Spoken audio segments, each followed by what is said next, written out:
Well. 13th still remains a mystery. In this What file, is we're this? called, What is these this? phone calls were made due to phone call or immediate phone.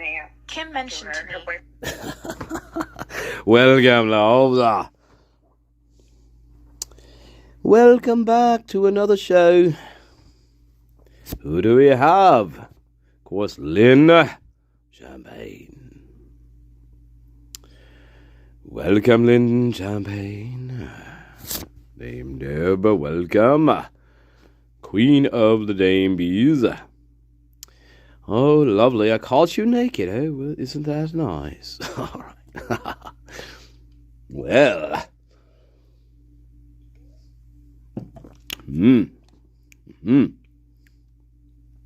More about that later. All right. Welcome, I am 1203. How are you today? How is your week going? How is your week going? Welcome, Seal Francisco. No, just Cisco. It's all right. It's just Cisco. Welcome, Catalina Talking Crime. Low.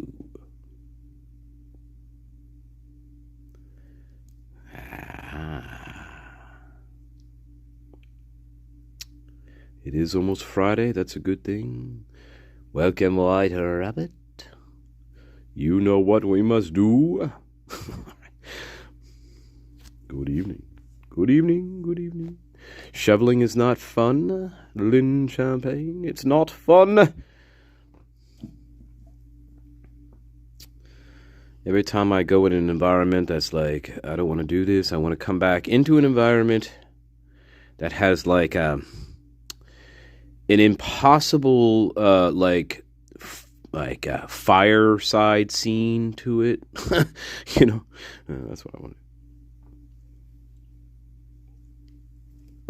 Something like that. Welcome, Mrs. John. Oh, no. All right. Let's not get into too much trouble tonight.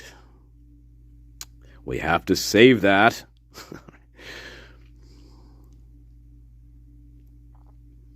Good choice. Good choice. I like that. Francisco. Come on in, Creamy Roll. But do we have a good baguette, though? I don't know. Good baguette.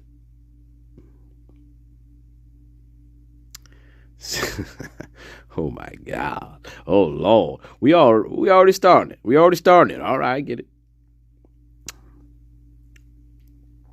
I know you just saving that energy for other people. No, you ain't saving that energy. No. That energy, my energy, that's my energy.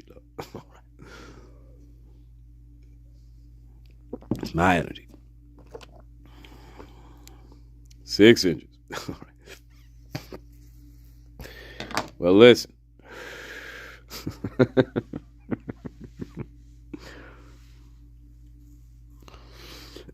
Oh, Lord. Welcome, Brian Todd. Well, that explains a few things. All right. Yes, it does. Ms. John, we're going to get in some trouble tonight. I can already tell. I already see how the chat's rolling. All right.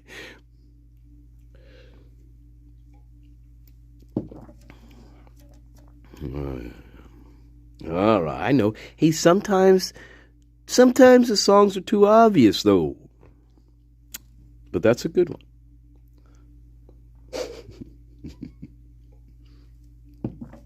Oh, God, I didn't even start the candle yet, guys. We didn't even light the candle yet. Yeah, I'm all right, you know. Just like you guys, just making it through the week. Getting to the weekend, Friday, whatever. You know how it goes. You know, cracking hard here, cracking at things.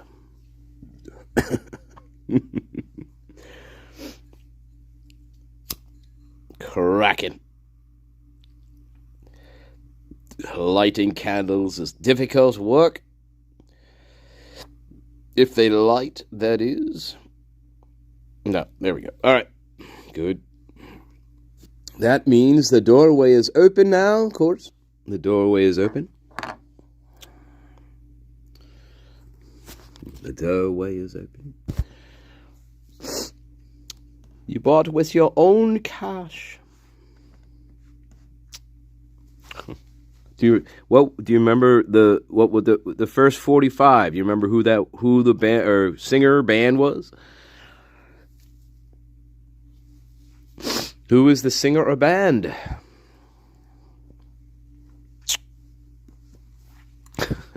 It was a mime. Fuck off. Fuck off. It was not a mime. Hey, think about that. Think about that garden. Think about buying a 45, right? And the name of the band or the song is called Mime. And it's 4 minutes of just nothing. You know? It's kind of like these lives, actually. You know, I'm just kidding. Oh, that's not an excuse, Mrs. John. I don't want to hear it. You can remember buying it with your own money, but now I don't want to hear no excuses here. Fuck off, Master Nature. Fuck off. Patches. I don't know what patches.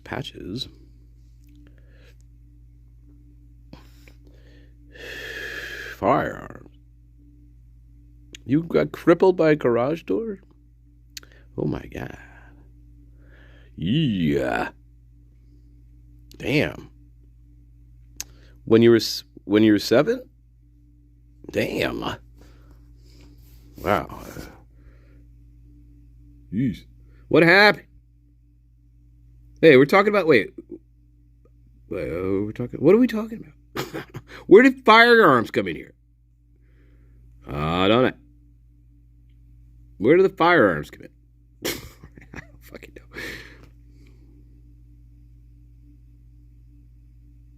Oh, sweet white rabbit. Yes. Yes, that's right. And you should have been like, it's the greatest band on the face of the planet. All right. What, you never heard of them?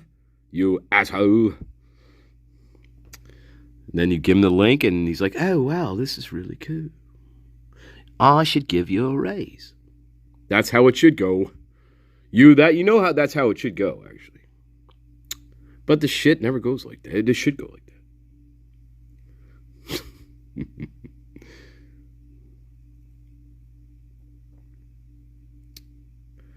Okay. Interesting guy. Hey, interesting guy. I don't know. I was like, should I go live? Should I not? But I'm like, well, what am I thinking about? I was thinking about, like, death row. I was thinking about the death penalty and death row. Stuff like that popping around. Idaho. Yeah. Stuff like that. Death row, death penalty. Why would somebody plead guilty? Why would somebody take a plea? Why would they plead guilty to this if they didn't do it? Like, those questions keep swirling around in my head. Of course, as everybody's, right? Your head. Then I get well, because he didn't want to get convicted and put on, put to death. I'm like, yeah, I don't subscribe to that theory. Nope. Anyway, garage door. Let's get back to the garage door. It crippled you for the entire summer. Welcome, Jules O'Mara. Welcome, Jules O'Mara. I don't know, Lynn. I'm sorry, who are we marrying? Are you marrying all of us or just one of us? See, you can't just marry one of me. You have to marry all of them. And that could be a problem, actually. That could be a big problem. But you say, well, you're marrying all of us too, Master Nature. You're on the same boat. All right, asshole. Fuck off. Oh, you think you have more than one personality? Boy, wait till you get that on me. I'm just kidding. Excuse me. What is it? Oh boy, Elsie, huh? All right, see, here we go.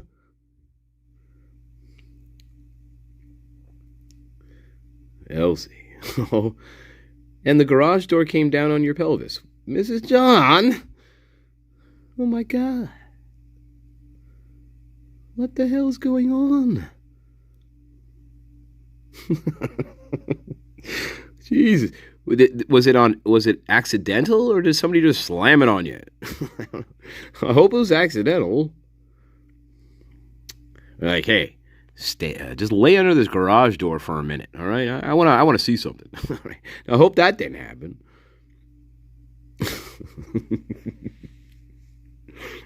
What happens if I slam a garage door down on somebody? Well, okay.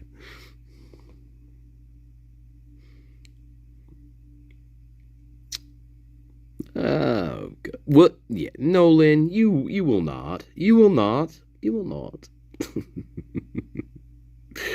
All right, quick break. Fuck off. Fuck you. No, this was not going to be a real long one, but you know how that goes. You know how that goes. Welcome, Sir Equinox. Good to see you. Good to see you as always, Sir Equinox. Oh, Jesus. You got knifed in the 7th grade? Oh, my God. Damn, during the busing wars. Jesus. Wow, all right. That's some heavy shit there. Yeah. Wow, I have to look that up. Damn. Hello. Jeez. I have to look that up. Wow, that's crazy. Would not want to be stabbed, ever. Would not want that. Would not want that at all. Nope. No. Hey, we should talk about that some. I should look up the busing wars and familiarize myself with that a little bit better. So I know what you're talking about. No, it's all right. Oh, my God. Oh, with a compass. Oh, jeez. Wow, shit. Wow. You probably went to art school with Roger Waters and Sid Barrett and shit. David Gilmour. I'm sorry, David Gilmour. Wow. Okay. Imagine being stabbed with a compass. That's interesting. Oof. Wow.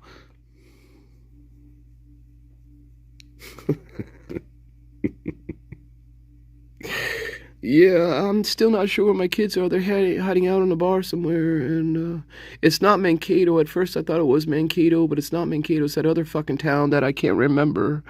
It's in between Walnut Grove and Mankato. I can't remember the fucking name of that town. Do you remember what it is?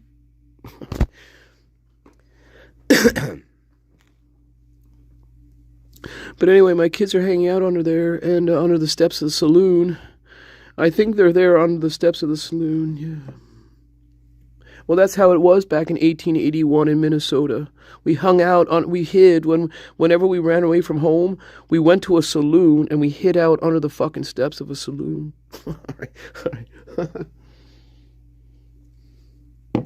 Yeah, that's what we used to do in 1881 in Minnesota, I'm just saying. And, like, nobody ever died, though. Like, even though I was homeless for, like, 3 weeks or, like, 2 years, I still lived under the saloon and made money stole things. Okay. Anyway. But, those winters were harsh, so I must have been hiding out somewhere else instead of outside underneath the saloon. I was probably hiding out somewhere else. Anyway.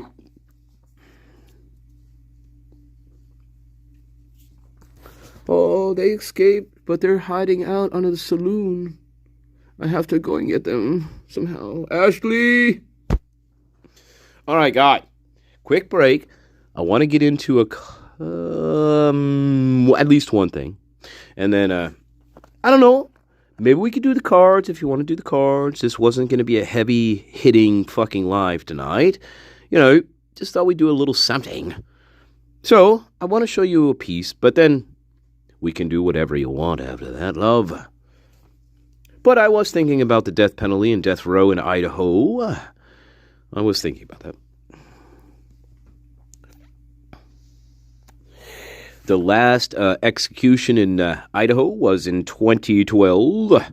So, 13 and a half, 14 years ago, that was the last execution. Yep. I believe there are 8 people on death row, 8 in Idaho. Yeah. But the last execution was not, it was from 2012. So, 13 and a half, 14 years ago. I'm so afraid of the death penalty that I pled guilty, even though, I'm probably not going to die for, I don't know, at least 20 years. So I don't know if I'm going to be really afraid of it. Just saying, I don't subscribe to that theory. As to why Kohberger pled guilty, I am not in that camp. Because in that situation, the death penalty is not going to scare me one bit. Nope.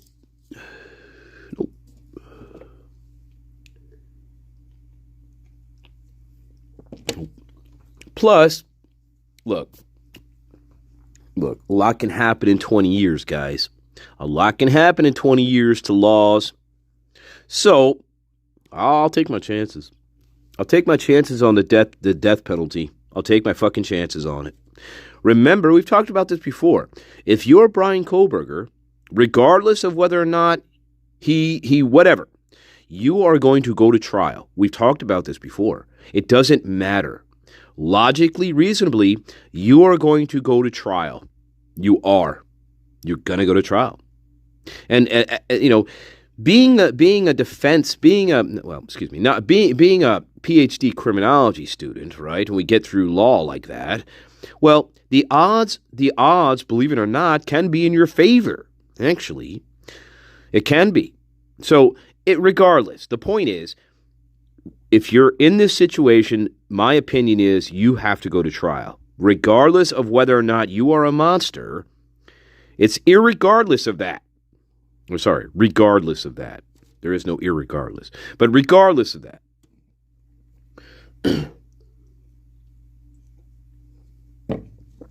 Do you guys agree?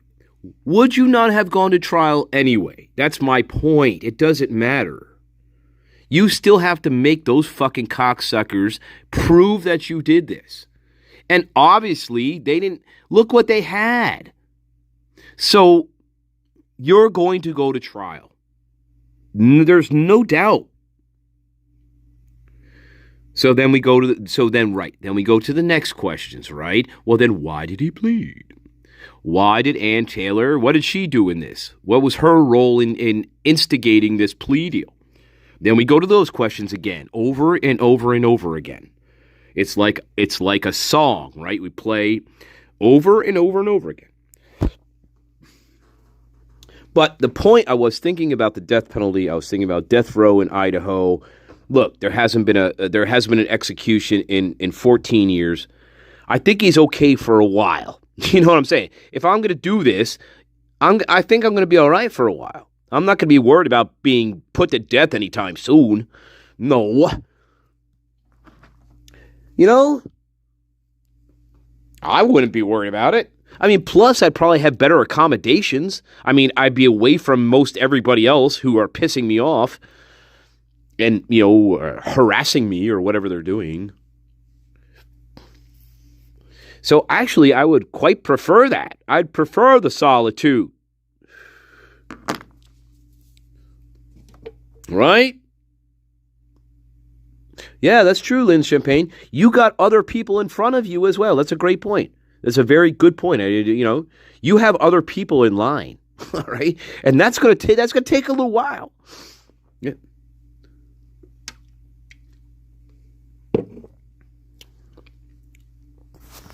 Plus, the last execution that they tried to perform, it failed because they couldn't get a proper IV line into the guy to give him a lethal injection. So they had to abort the execution, and that was it. That was the last attempt at executing anybody in Idaho for a little bit. A little bit. They fucked up his IV injection, the IV line. Yeah, it's true. Look that up. So,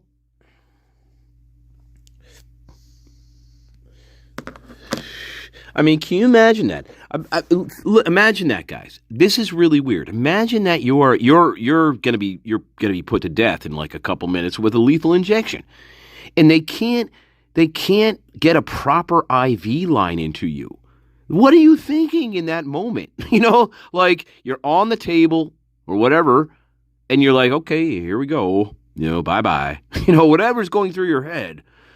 And they can't find a proper IV line to fucking give you the lethal injection. I mean, can you imagine what's running through your brain? I mean, you're maybe a few things. You may be extremely relieved in a weird way, right? Which is odd, or you're maybe a little irritated, like, hey, I was all ready for this, I think that would be considered torture, I think. Like, that would be torture, I think, right? Wouldn't that be a good definition of torture? I mean, think about that. I think that would be called torture. Right? Welcome, Sir Thomas Aquinas. Have we written any manifestos lately?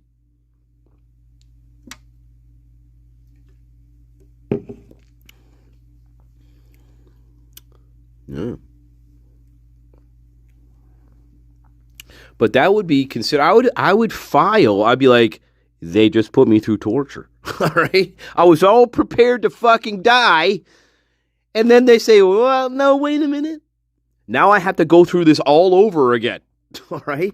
The torture of being, I'm going to be put to death. I think that's psychological torture. It's not very different from it. Nope. In fact, I would put it in that category. For sure. Anyway, quick break. I want to show you what I want to show you.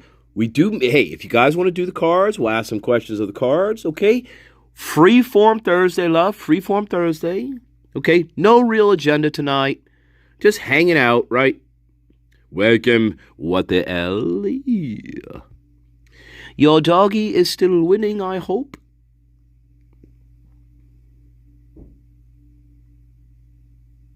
I can't believe it either, I am. It is depressing. It is. It is quite depressing. It's quite depressing. It's like someone pulled a fast one on us. Like they pulled the rug right out from under us.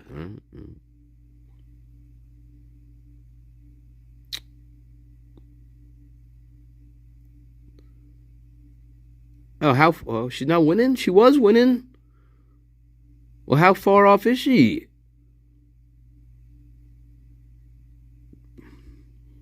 I mean, is she like in second place, or where is she at here? Because we're going to have to hurt some people. I'm just saying. Yeah, I agree. Real quick, I agree. Mrs. John, you definitely should write a book. You definitely should. Look, I'll help you with the butterface pieces, okay? I will help you with the butterface parts, all right? We could really shore that up, all right?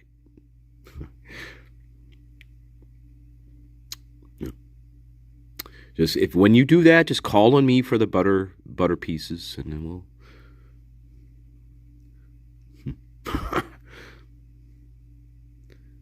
Three. All right. She's not too far off. Three is good. 3 is a good number. But we need first.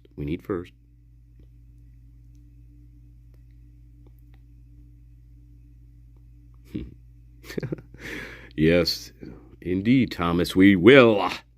We will storm Bastille. Well, off with your head. What happened here? Speak now. Off with your head. Because you know they're not going to give you the right answer. So off with your head. Fuck off. All right.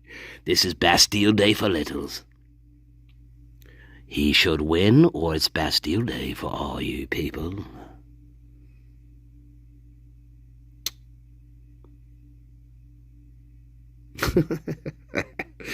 Oh my God.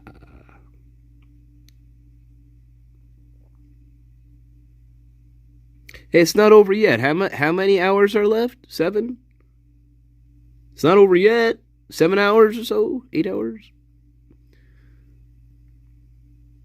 Well, then we should dedicate this live to Littles and him winning the contest. If not, then things are going to get bad out there for those people. And we don't want that. 2 hours. Well, fuck it, 2 hours. Okay, well, there's 2 hours left. Yeah. Oh, boy. Well, he's gonna win. Fuck them all. He's gonna win. Gotta put the word out there. Yeah. We'll still dedicate this live to Littles. Littles, you gotta win. Hang in there. If not, we kill the pricks. Okay, don't worry about it. Either way, you're going to win. All right. It's going to be glorious. When we stormed Bastille. 2 hours. All right, let's go, Littles. Come on now. Well, I'm sending a message here to the Smiley Hop here, and well, he better fucking get it.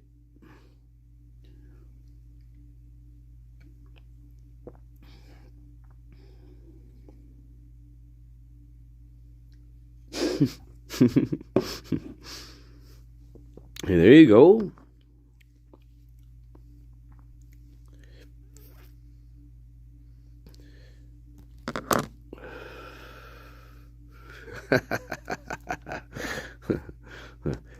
Get him up against the wall.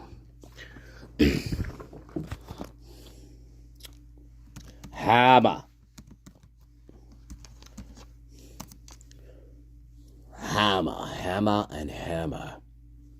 Hammer. So. Yeah. So. Quick break. Quick break. All right. Dot lied. We know Dot lied. All right. Document. 2 documents. 2 documents. And this is going to feed into the theme of Moscow Police / Idaho State Police. Their greatest fuck-ups in this case. This is fuck-up number 3. Now, Murphy is definitely in this, okay? Murphy is fuck-up probably, I don't know, archetype fuck-up here, but he's going to come along. But, yeah, he is also a big screw-up in this case. We know this. He may be the biggest screw-up in this case. Maybe. Comparatively speaking, he may be the biggest screw-up in this case. Yeah. If you had to put that line of thought and questioning against other lines of thoughts and questions in this case, I put Murphy's line of thought up against any others. Because that's a piece that that is a piece of this case that you just cannot simply fucking discuss. You can't just discuss that away. That is not that piece. You cannot do that with Murphy the dog. So we keep going back to the same themes, right, over and over again. But Murphy the dog, you just cannot explain his behavior, activity that night and just assume that that's exactly what a normal night would be for this for the dog. I was going to say for these stupid fucking people who didn't even bother to, like, well, the cops, right, like Moscow police, or Dylan or Bethany, to really even want to really understand where was the dog, and why weren't you even paying attention to it, really, like, you forget everything else in this scenario, including the dog, which is very bizarre. Like, it's strange. So anyway, that's a whole other dimension there. But you cannot just explain away Murphy and walk away with that and be like, yeah, that makes sense. You can't fucking do it. You can't do it. You cannot. No matter, we've talked about this at length. No matter which way you go with this, you cannot come to a logical, satisfying conclusion about Murphy. You cannot. The cops haven't provided it. Moscow haven't provided it. Right? The roommates don't provide it. The quote-unquote survivors, we don't get anything from them that satisfies this. Nor the police. And so, yeah, that is Moscow's primal screw-up here. We're going to call that the archetype of screw-ups, is Murphy the dog. That is their archetype of fuck-up in this case. So we're going to elevate that beyond this list, right? That is the prime. That is the primal archetype of Moscow's greatest screw-ups in this case, is there's no satisfying answer with Murphy the dog. There isn't. And the Moscow, their little fucking, again, this is another point that burns me to fucking hell, is that, you have this dipshit fucking little goddamn fucking police department. And they're definitely not equipped for this. They call in Idaho State, and then the FBI rolls around on the 15th, not the 17th. I saw some fucking shit on a channel. No, it wasn't on a channel. It was on fucking Reddit or something about, so when did the FBI came on board at 11/17? No, they didn't. The FBI came on board on 11/15, 2 days. Within 48 hours, the FBI was on this case. It's the 15th, not the 17th, stupid people on fucking Reddit. You morons. Anyway, we're not talking about that. But the FBI came aboard here in this case on 11/15, just 48 hours after the murders. They were already called in. They were already looking at stuff.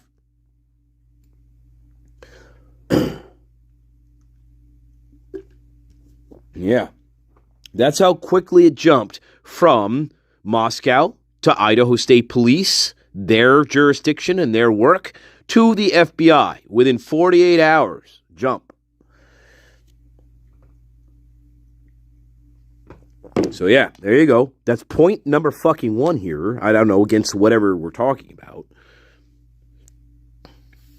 But again, Murphy the dog, you cannot explain him. You cannot explain him. You say he was out. You could say this. Well, he was sitting outside the house when the murders occurred. He was sitting outside the house barking. Right? You could say that. But then you got to say, well, what time did he go back inside the house? Who did he just walk in there by himself? See, there's no way around this. You cannot explain it. And then, okay, if you say this to me, Master Nature. Well, Murphy the dog, he was inside the house when the murders were taking place. Okay. And so what was he doing?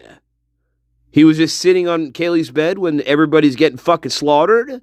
He just sat there like a good little boy and did nothing. All right. Well, no, Master Nature, the door was shut. Okay, Master Nature, right? Fuck off, right? Well, then how comes both doors were open when the police arrived on scene? How comes both Kaylee's door was open and Maddie's door was open? How's that? See, I just got you there. See, there's no way you can win. You say, well, Murphy was in the house the whole time. Okay, well, the door was open. So Murphy just sat on Kaylee's bed for 8.5 hours and didn't go anywhere. Nope, that ain't happening. Especially during the course of 4 fucking murders. The dog's going to do something. And if the dog is doing something in the house, guess what? Bethany and Dylan Mortensen are going to hear that dog. They're in the house. So, Murphy, there's no getting around Murphy here. Murphy is the conviction for Dylan and Bethany. Murphy convicts them too. Because they're the only 2 people left in the house. And they have no idea anything about the dog. Nothing. Not even, well, do you think it's possible that the dog walked back inside the house, through the crime scene, went back into Kaylee's bedroom, fucked everything else, jumped on her bed, and just sat there until you fucking assholes showed up to get me out of the room? There is no way on God's fucking green earth that scenario is possible. That's an impossible fantasy. So again, I challenge people on this point. I tell them, hey, I told you, you can't win. You can't. Challenge me. Dare you. You cannot explain the dog. You can't. Because, why? Because in this situation, in this case, the most likely scenario for the dog is either the dog is taken out of the equation permanently, or he is completely removed from the premises. He's either killed he's either killed right there, or he's taken away from the premise. Those are the only 2 directions you can go in here. And so, if you don't want Murphy killed, choice A, well then, somebody took him from the property. And that somebody who took him from the property is part of the killings. There's no other way around it. Because Brian Kohlberger is not kidnapping Murphy for an hour and then dropping the dog off at a bus station to catch a bus back home. Brian Kohlberger's not doing that. So anyway, whenever you want to destroy somebody's fucking denial argument, just bring up the dog. And watch them try to fucking talk themselves into circles. It's quite fun, actually. It's actually very entertaining. It's actually pretty funny. When you watch somebody try to explain the dog and the behavior of the dog that night, it's comical. Because they don't want to admit to themselves that none of it makes sense. Unless the roommates are involved in the murders. If you include them, it makes perfect sense. But they refuse to let themselves acknowledge that fact. And so they'll dance with you all night in the shadow of denial. They'll dance with you all fucking night long. But you can laugh at them all night long because they're going to twist themselves into knots trying to prove you wrong. But they know there's no way of getting around Murphy. There is no way of getting around him. You cannot. Without saying Dylan and Bethany are intimately involved in this crime. Absolutely. They are linked together. They will always be linked. There you go, my loves, right? We've had this assessment for a really long time. Right? You, the garden, you've had this assessment for a really long time. Not me. Well, I'm just catching up, really. You know what I'm saying? You've had this assessment.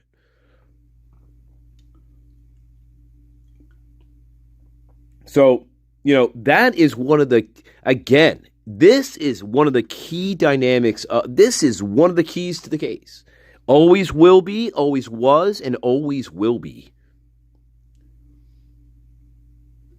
And you, the best garden in the world, you've already known this.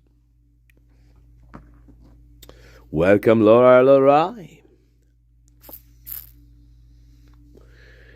We still gotta go now.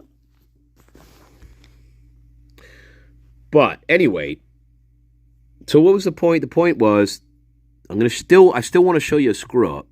Now we talked about Murphy. He is the ideal screw up in this case. He is the prime archetype screw up. Okay, yes, he is for sure. Otherwise they're going to be carrying Murphy the dog out of the house, and Murphy the dog is going to be covered in fucking blood. That didn't happen at all. Murphy the dog was white as snow. White as snow. There was no blood on Mr. Murphy.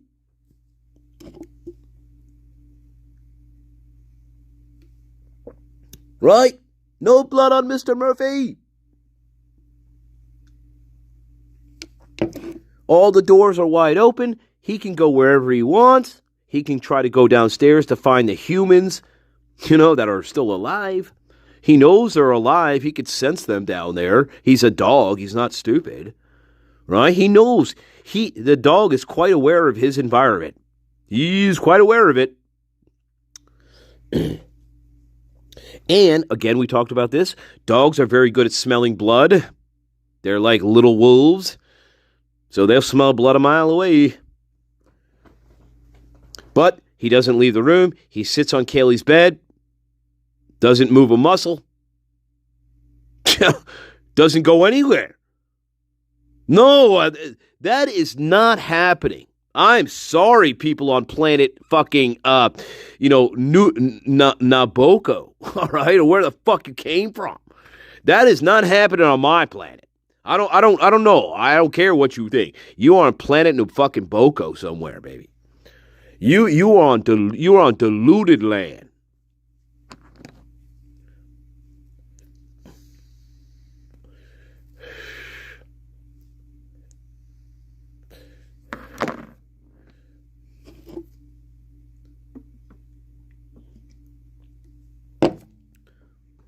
Anyway, think about that. We'll take a quick break. I want to get on to then what we're going to do. And then we skedaddle to the calls and we say goodnight. You're like, I still don't like this person very much. I'm still not sure about him. I don't know, Mother. Do you think I should date him? You're always fucking ass. Get the fuck out of here. Thanks, Mom. I know I can count on your advice.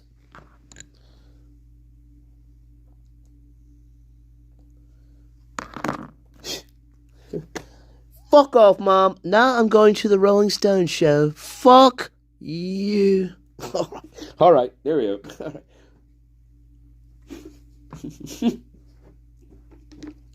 You're not going to that London circus. Fuck you, Mother. I'm going to the London circus. Fuck off. All right.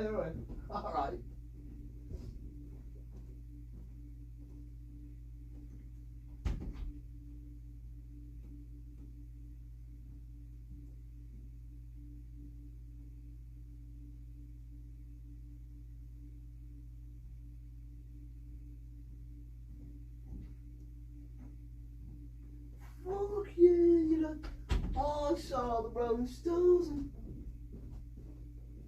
1960 fucking 8. Yeah, the fucking rock and roll fucking circus.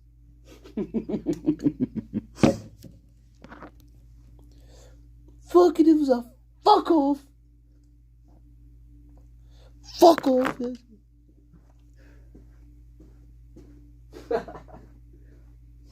Oh my God.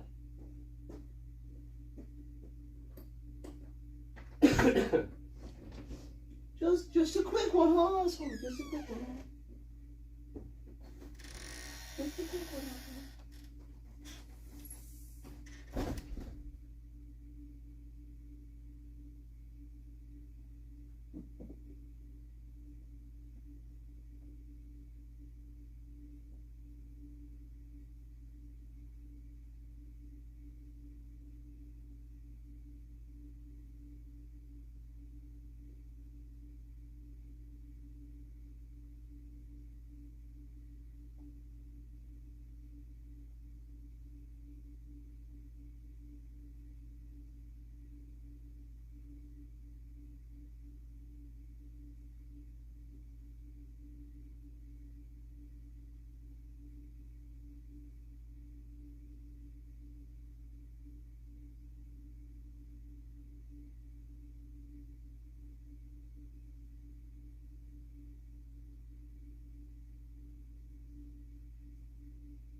Yeah, it's funny.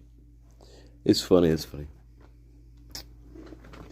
funny. Here's funny. All right, shut up. Shut up and play your guitar. Just shut up and play your fucking guitar. Yeah, that's right.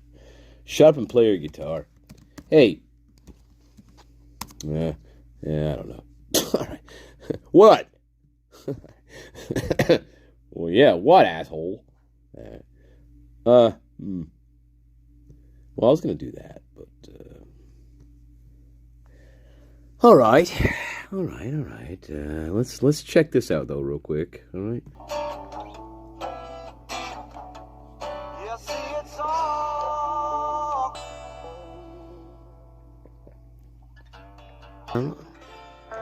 All right. All right. There you go. Hope you like that. Shot collar.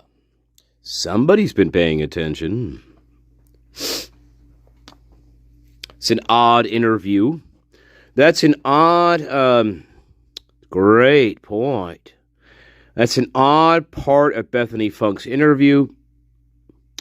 She does say that. This is Bethany Funk talking, I believe.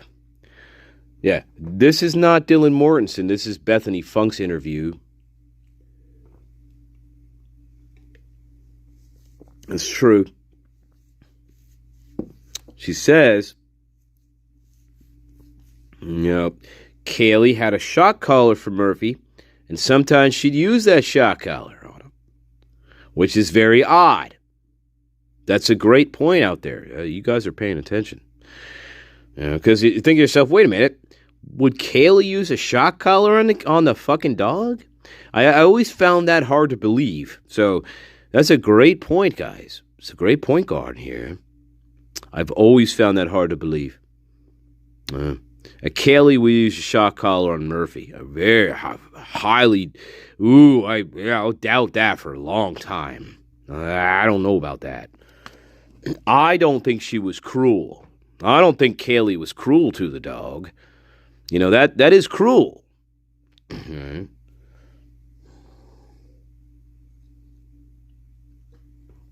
Right? We should look at that again.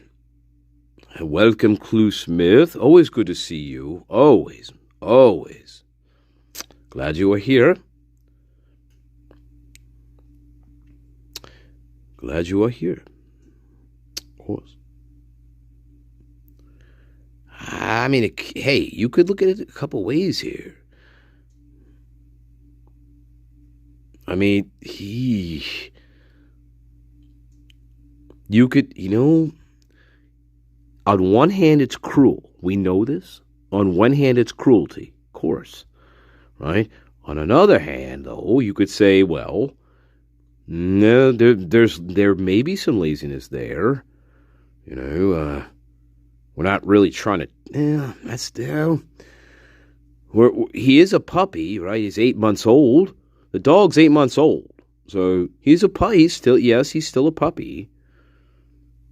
Mm-hmm. And he is being sort of. Another thing with Murphy is, his environment hasn't necessarily been one of stability. So that's another thing you got to keep in mind with Murphy here in his dog life, is that his life up until that point of 8 months, there has been transitions between different environments going on, and so I would just keep that into consideration here. Yeah, the dog has not adjusted to just one single environment. Over the course of his small life. 8 months is not very long time to be living, right? So he had to adjust to many different environments over that 8-month period, which is interesting. So it's just something you have to keep in mind here. That's a part of his history. He did not have a stable 8-month environment that was consistent. It wasn't just one place for him to grow up as a puppy. There were multiple things going on, multiple places he had to go to. Yeah, in this fucking charade of shit here, between these fucking people. Now, sometimes no, I'm not going to go there. I'm not going to go there. That's for a different discussion. That's more of a darker thing, but we're not going to go there here. But still, I often wonder about everybody in this case, but we ain't going to go there right now. This is not a darkness night here. This is not a night of darkness. Soon, possibly, but not now. Yeah. But anyway, we'll get there. All right. You're like, what the fuck are you talking about, man? All right. All right. Anyway, we're not going to get into that territory, but so getting back to the shock collar, right? I can't, well, yeah, here is my hopeful opinion about that is Kaylee would not use something like that on him. That would be my hopeful opinion. I mean, I would hope that she wouldn't use something like that on the dog. I really hope she wouldn't. But still, even so, we must say to ourselves, a shock collar becomes irrelevant. It does. The shock collar becomes irrelevant, though. We'll get into that more later. Yeah, that's the way through that. By the way, we'll get there, but there is a pretty good path around the shock collar. But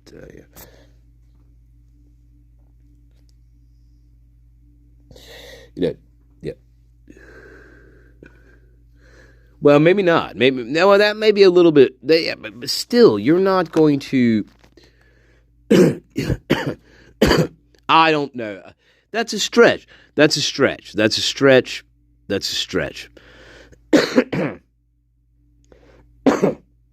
have to do a lot more explaining then. If you're gonna we've been through this. I think we've been through this path, right? Like the shock collar is compelling. Right? But somebody's you're going to go a couple different routes with this one, right? Either somebody has to be shocking the fuck out, they have to be constantly shocking your dog to stay in the room. That's not happening, or, you're not doing that. Or, you know what I'm saying? You're not doing that shit. No. Yeah. No. I don't think so. You would have to train him specifically. See, Kaylee would had to have trained him specifically to shock him whenever he attempted to leave her bedroom. She would have to shock him every time. You know what I'm saying? In order for him to be conditioned to stay in the bedroom or or be afraid of getting shocked, well, you're going to have to train him over a lengthy period of time. First of all, you're going to have to do that. Every time you put him in your goddamn fucking bedroom and he tries to leave your bedroom, well, you're going to have to shock him. Right? The minute he steps over that threshold, you're going to have to fucking shock him. Does that make sense? I mean, no. I mean, think about it. If you're going to use a shock collar on the dog, right? Well, you're going to have to keep you're not going to. Dylan and Bethany aren't going to. I don't think Dylan and Bethany are sitting down there just shocking the shit out of the dog randomly. I mean, they have to be up there kind of. You have to know what he's doing. You can't just randomly shock him, right?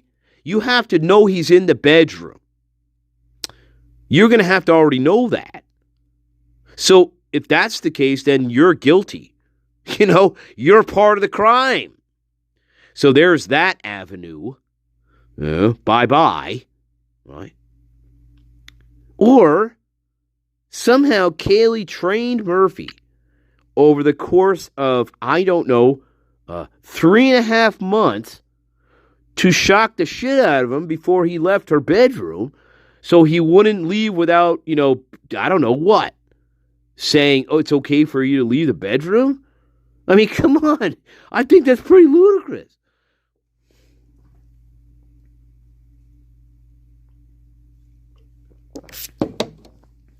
I don't know. That would be some very harsh conditioning. I'm just saying.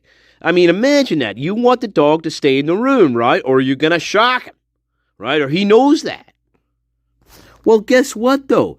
You only got a couple months to fucking make that happen with the dog. I mean, he's going to have to be there every single day. And you're going to have to be doing this to him, like almost constantly.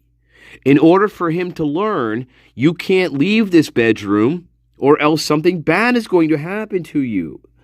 That takes a long time to condition. I don't think that's possible here. No way. Do you guys? Do you guys think that's possible? There's only certain ways you can condition Murphy. He's a young dog. He's 8 months old. You know, you're going to shock the fucking piss out of him. So he learns to stay in Kaylee's bedroom without leaving it, or else he's going to get shocked. I mean, but somebody's going to have to, like, let the dog know it's okay for him to leave the bedroom, you know, like some command or something. I don't fucking know. That's very weird to me. That's extreme shit there on poor Murphy. I don't know about that. Anyway, yeah. That's true. Yeah, she did have a crate, Fiji. Welcome, Fiji98. She did have a crate.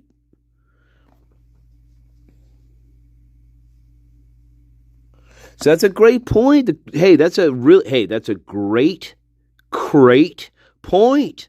You son of a bitch. All right. Thank you very much. That's a great point, love. She had a fucking she had that there. So look, if you're so concerned about him getting out of the fucking room, well, you're going to just put him in the fucking crate. He ain't going to get out of it, right? Why don't we just stick him in the fucking crate? That's a good one. That is a good one.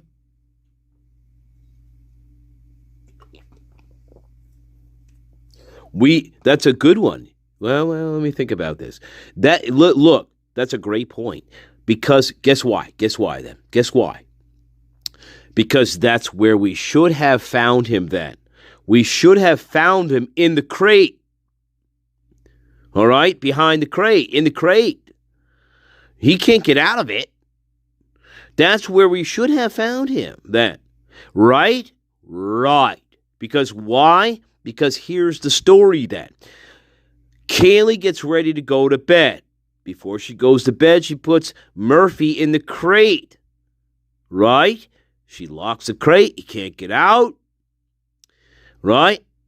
And then Kaylee doesn't want to sleep in that room, though. She wants to go and sleep in Madison's room. With Maddie. For some fucking reason. That doesn't make sense. But anyway, that's the narrative, though. That's the official narrative, right? Right. So that's what we should have heard. The dog was found in the crate in Kaylee's bedroom. It was locked up in the crate. It was unharmed in the crate. That's not what we see at all. The dog was not in the crate. The dog was outside, has complete freedom of the house, is sitting on Kaylee's bed, doesn't have any blood on him whatsoever at all, but has free range of the house. It's not happening. It's a total fairy tale, Moscow. This is a total fairy tale. I don't know what kind of fucking story you think you wrote here. That is the dumbest shit I have ever heard. It really is. There is no way that is happening. The correct storyline here is the dog was found in the crate. That's how you get away with this. But that's not what you wrote. You wrote the dumbest shit I've ever heard. Yeah. The dog is not going to have full range of the house without getting blood on its fucking paws or going anywhere else it wants to go. Look, these people, look, we're not talking Pavlov here. We're not talking like rocket fucking genius. We're not talking Pavlov's dogs here. Trying to train the fucking Murphy to canine. They ain't that bright, guys. These people drink every goddamn fucking day of their lives. We're not talking scientists by any stretch of the imagination to condition a dog. I mean, to this degree, you would have to be Pavlov himself. You fucking bastards. Don't you test me. I win all the time. Every time. I will beat you. Yes.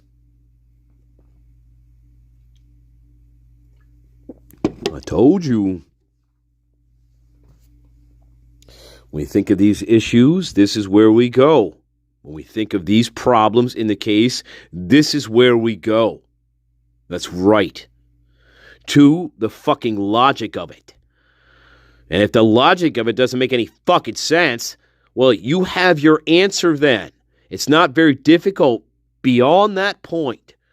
The problem is people want to venture off into denial world, and then they never leave. They get caught up in their own denial, and they never break out of it. Even though the logic's right in front of their fucking face, but they refuse to see it. Yeah. Yeah, indeed. Right. So there we go. So that's the prelude to this one.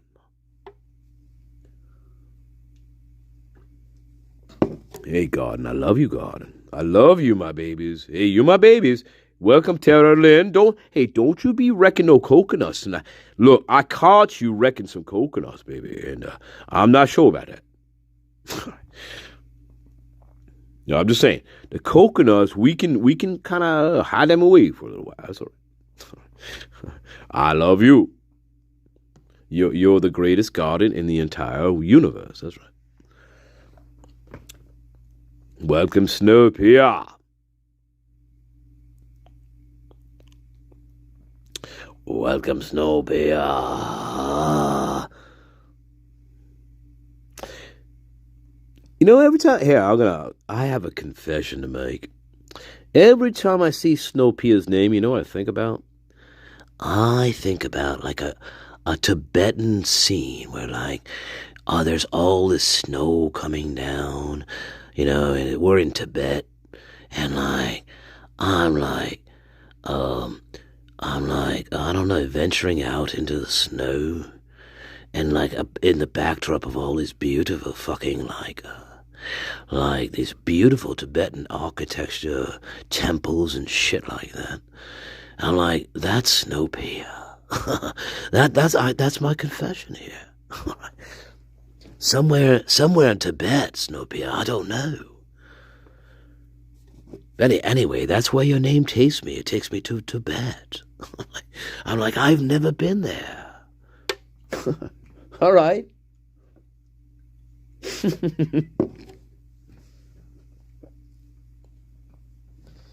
You're like, great, now I gotta change my fucking name. Thanks, asshole. All right, good night. We'll be here all week. Thanks a lot. Well, I'm not sure about Master Nature, but I'm sure the rest of the spirit guys will be here, trying to get away from the contract. Thank you very much. Yeah. MD, you're right on that. How the fuck? Hey, MD, come here. MD, I'm listening. Yeah, what? How the hell do we get out of this fucking contract? I mean, he getting squirrely about a fucking minute. All right, he getting squirrely. All right. Oh, I don't know, Tyrone. We gotta think of something pretty quick.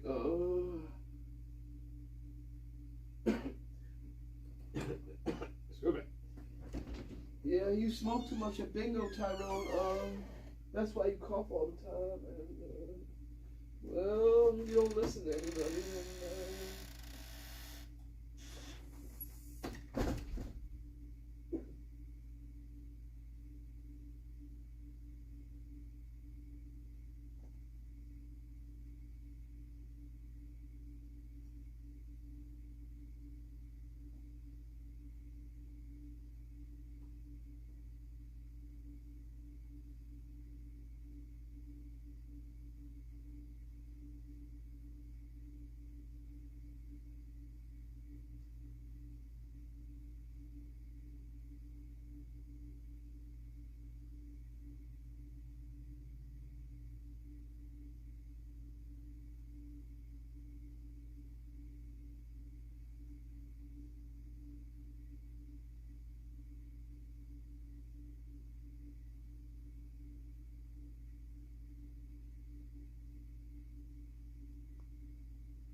All right. So anyway, Murphy the dog. That's a great discussion there. All right. Well, we'll call that Act 1 then, I think. We'll call that Act 1 here. Discussion about Murphy the doggy. Of course, that is always going to be a conversation. Always going to be a conversation. Absolutely. Absolutely. All right. Here we are. Hello. Welcome to the show. Welcome. All right. Celibate. Oh, Lord, love. All right. All right. Screw it. All right there. All right. Well, sometimes we fly too high to the sun. All right. I don't know. All right. So, documents, right? Just real quick. Again, another theme of this video, this live, is Moscow's greatest fuck-ups, right? Including Idaho State Police. So, this is an example of that. And we're talking number 3 then, not really, well, this is one of the defense's problems, too. We didn't really do anything with the tips. Okay, we let a lot of people go here, like important tips. And that will tie into Moscow Police Department Document 77, which we've talked about ad nauseum on this channel. That is the one, right, with GM, right, little G, GM, right, and interviewing a person called SP. Remember that beauty of a document, right? It falls into that category where we don't follow up with that, and that is your perpetrator. I mean, hands down. Anyway, actually, that's what I requested the other day. I requested to get that audio interview with that person. That's what I want. So that's what I'm shooting for here with that. I want that interview. That's the interview I want to hear. What did you fucking do in this interview? How did you take this interview? Right? What was your attitude towards this person talking to you? Did you even give a shit about what they're saying to you? That's the interview I'm trying to get, is that fucking interview. That, to me, is one of the most important pieces in this case.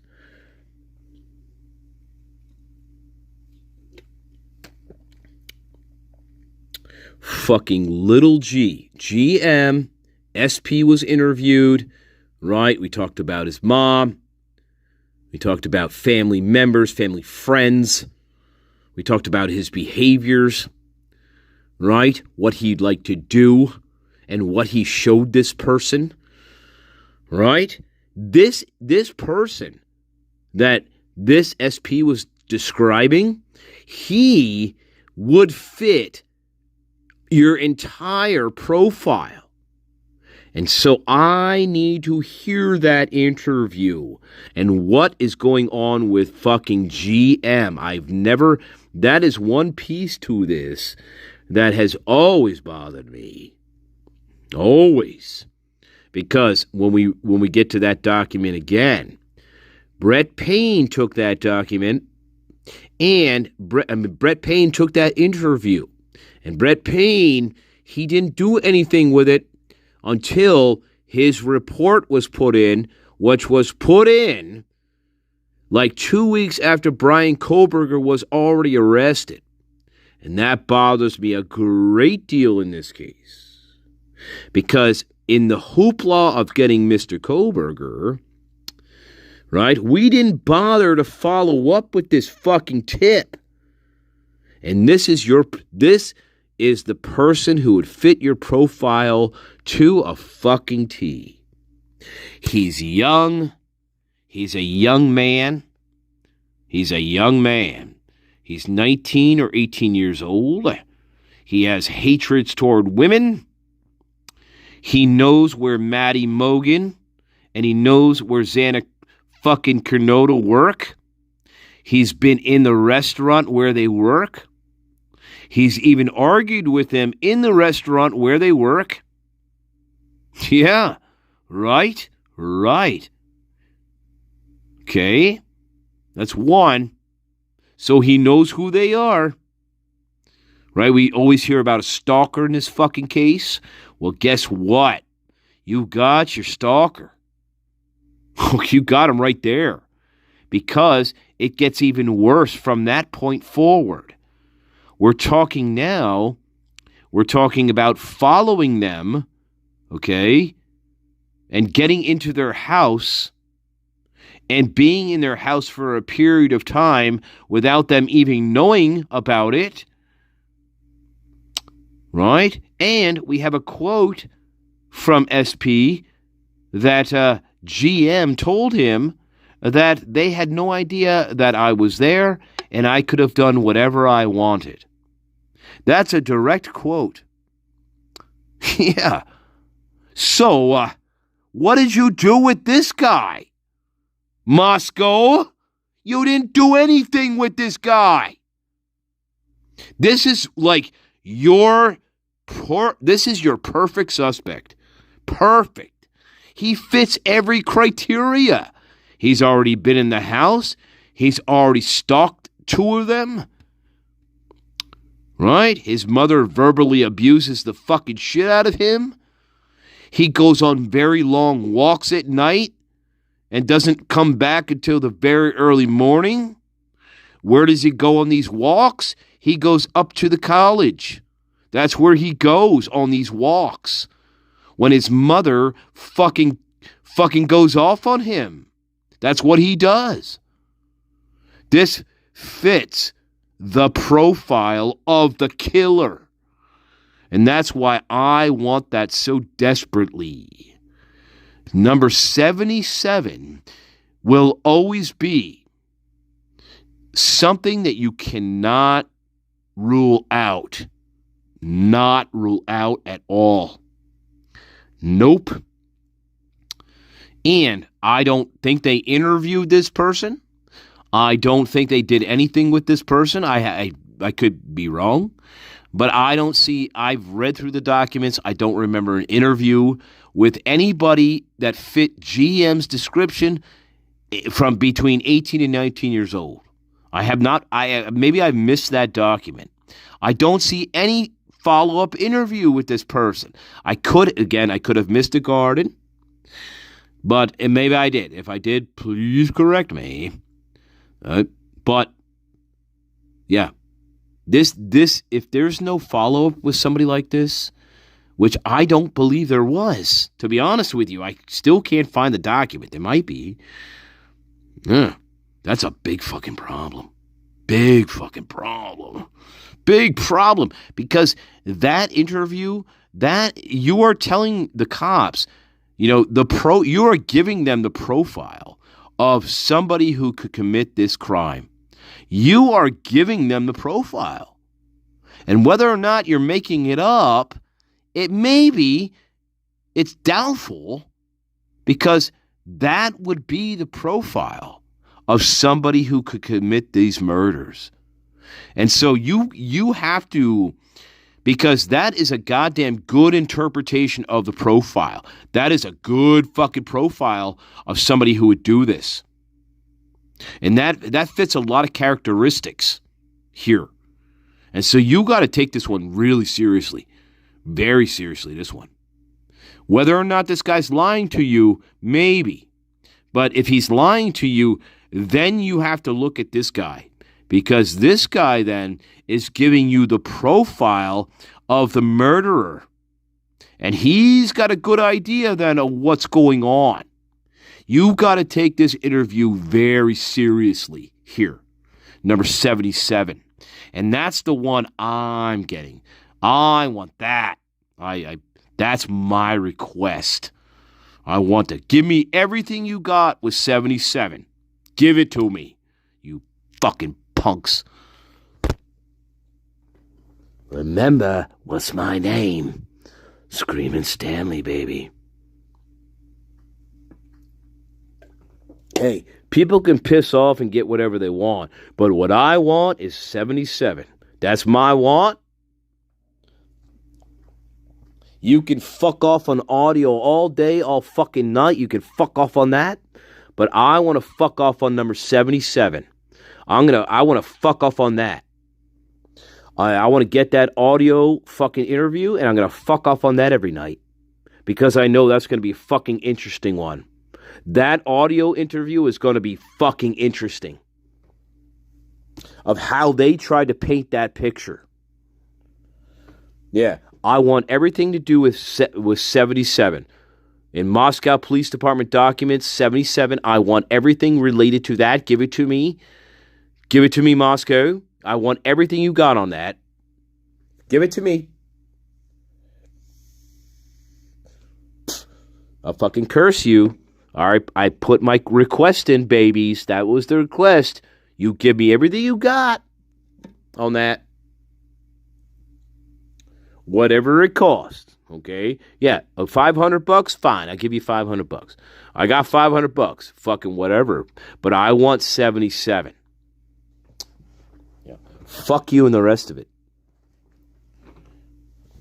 That, you just gave me the profile of this murderer. Thank you very much. I would give you $300 for that because I think it's worth it. You just gave me the profile of the perpetrator who could commit this murder. These murders, excuse me, all of them. You gave me the profile. You didn't even know it. You did not even fucking know it, Moscow police. That was the profile of your killer. You didn't even fucking know it. That's how pathetic this is here. Yeah. It's not some fucking 28-year-old fucking almost going on 30 guy who's fucking, like, you know what I mean, he's going for his doctorate. No, absolutely not. You are looking for the 18, 19-year-old fucking, he is enraged, baby. Enraged. This guy. And he already knows where two of them work and where they live. He's already been inside their house, and he broke in and hung out there for a while.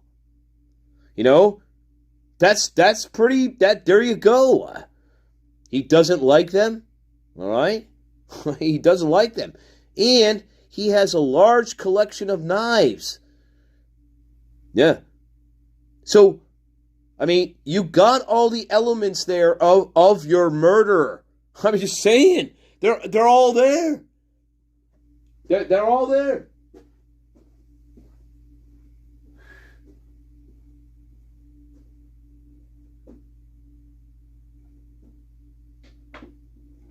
I mean, I think that's a pretty good goddamn profile. Hell yeah.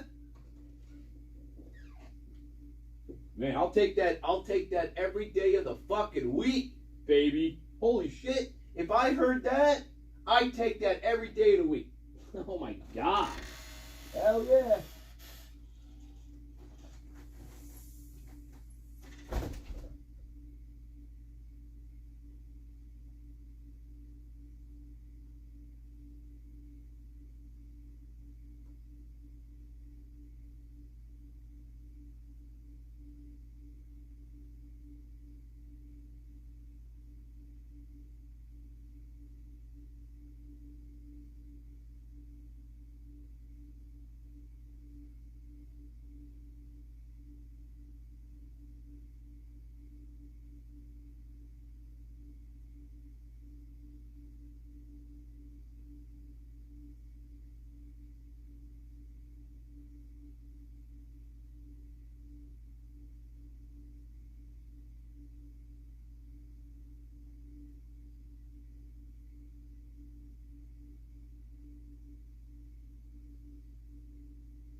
play them, don't you, right?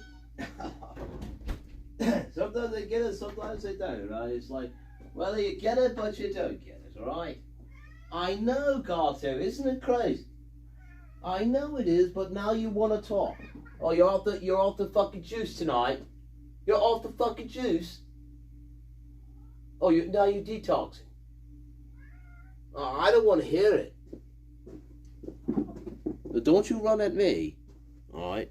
I told you not to get on the Purple Haze fucking catnip, but you didn't listen to me. They never listen, do they? All right. Yeah, there's the gato. Yeah, welcome, mantra. Welcome to everybody that I've not snubbed. I promise you. Look, do you want to see him or not? Here he is. Hi. Say hello. Okay. Well, you were chatty a second ago. All right. Good night. Like, every time I put him on, he's like, get away from me. I know he cleans himself and shit. Weird. Maybe he has a weird phobia or something. Do you think he's camera phobic? And that every time I put on, he has to lick himself or something. Weird. He does like to chew on plastic. I told you that last night. He chews on plastic. It's fucking weird. Anyway, like I said, hey, I don't get too close to him. I would not. It's kind of like he's like an arc. No, come on. No, is he an arc cat? All right. I don't. Fuck off. All right, Stanley, come on, you're pushing the line here. He's not an arc cat. All right, Mrs. John, is the gato an arc cat? All right. I don't know. He might be actually now. Now that I think about it. Wait a minute. Are you saying... Wait a minute. Garden? Hey, are you saying that the gato familiar is a butterface? Is that what you're fucking telling me? All right.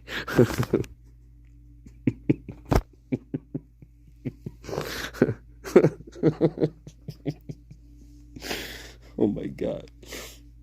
I can't fucking believe it. Here. I am in disbelief. I didn't even think about that. Maybe that would explain some of the behavior. Hang on.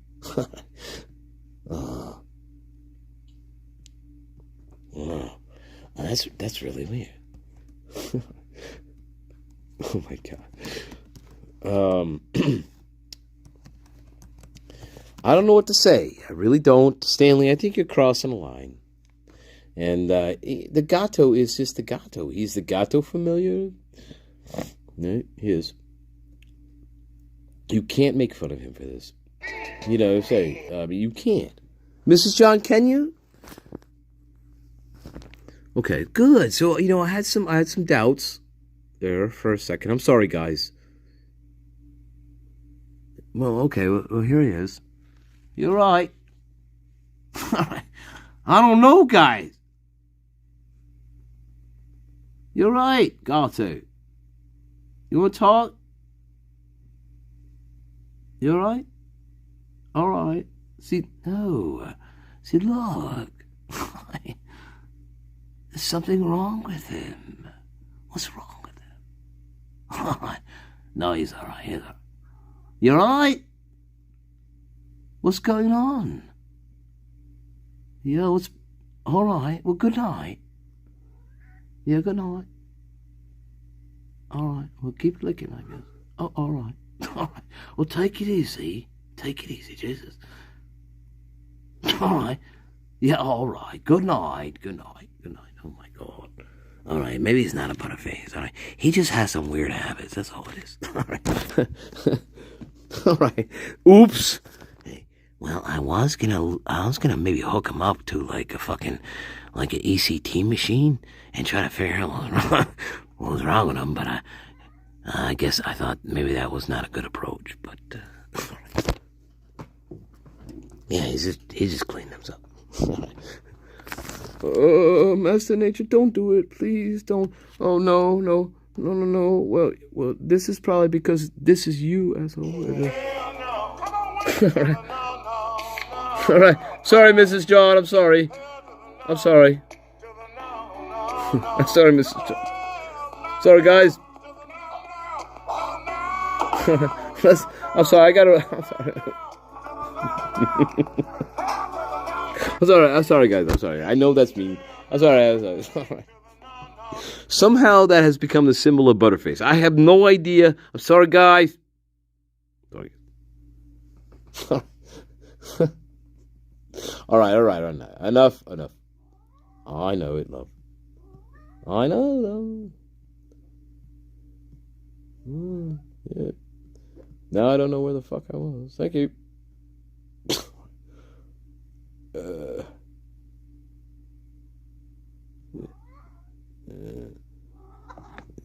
What?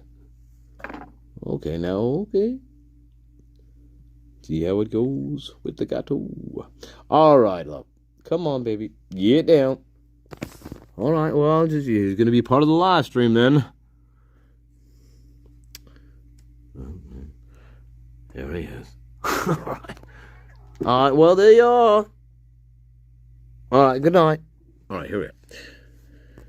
The joys of the gato. So, Lord. Like, this is just another example. We should do 77 again, but this is 116, supplement of ISP documents. This is, we're interviewing a suspect. Yeah, we are interviewing a suspect here on 12/1/2022. This is an interesting one, guys. I know we've been through this before, but so we have our suspect, right? Suspect's Asian. He's an Asian male, 21 years of age. Right? Suspect 1, Asian male, 21. Right? Good. So, 12/1, right? So we got Adams Jr., right? Idaho State Police, along with Idaho State Police Detective Barrett and Sergeant T. Hopkins. Contacted with that date of birth, 2001, at his residence. Oomps' residence is located there in Moscow, Idaho. Blank, this guy, was identified in tip 5013 regarding his recent purchase of a K-bar knife. The knife had not been delivered yet to his house. All right. When the other detectives and I knocked on his door, he initially did not come to the door. We knew this guy was there because we had watched him walk to his door, and a neighbor across the walkway told us, right? They observed him looking out an upstairs window while we were knocking. Ultimately, this fucking weirdo answered the door and asked in a very low-sounding voice, all right, who we were. All right, hello, all right, let's go. We called him by his first name. Moron. No, idiot. Stupid fuck. I don't know. We called him by his first name. Mr. Chow. I don't know. Mr. Chow. Right? He's Asian. He's Asian, guys. Saying he's Asian. Chow. Right? Cho. So anyway, we called him by his first name, Cho. Chode. Sorry, guys.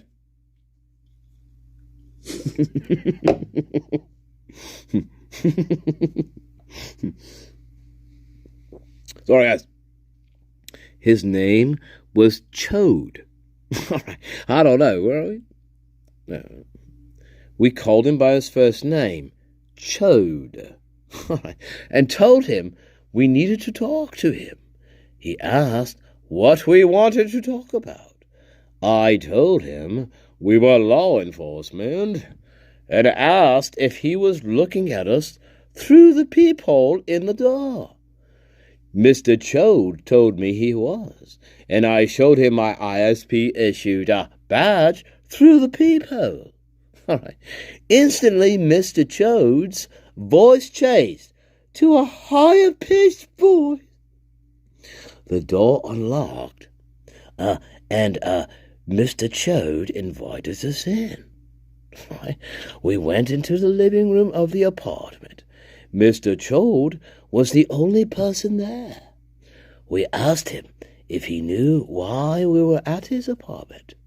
He told us he figured it was because of the murders. All right.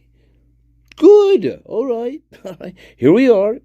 Mr. Chode initially did not admit to ordering a K-bar knife. When asked what kinds of things he ordered recently, Mr. Chode told us he ordered a ski mask. All right. Good. Hey, we're 2 for 2.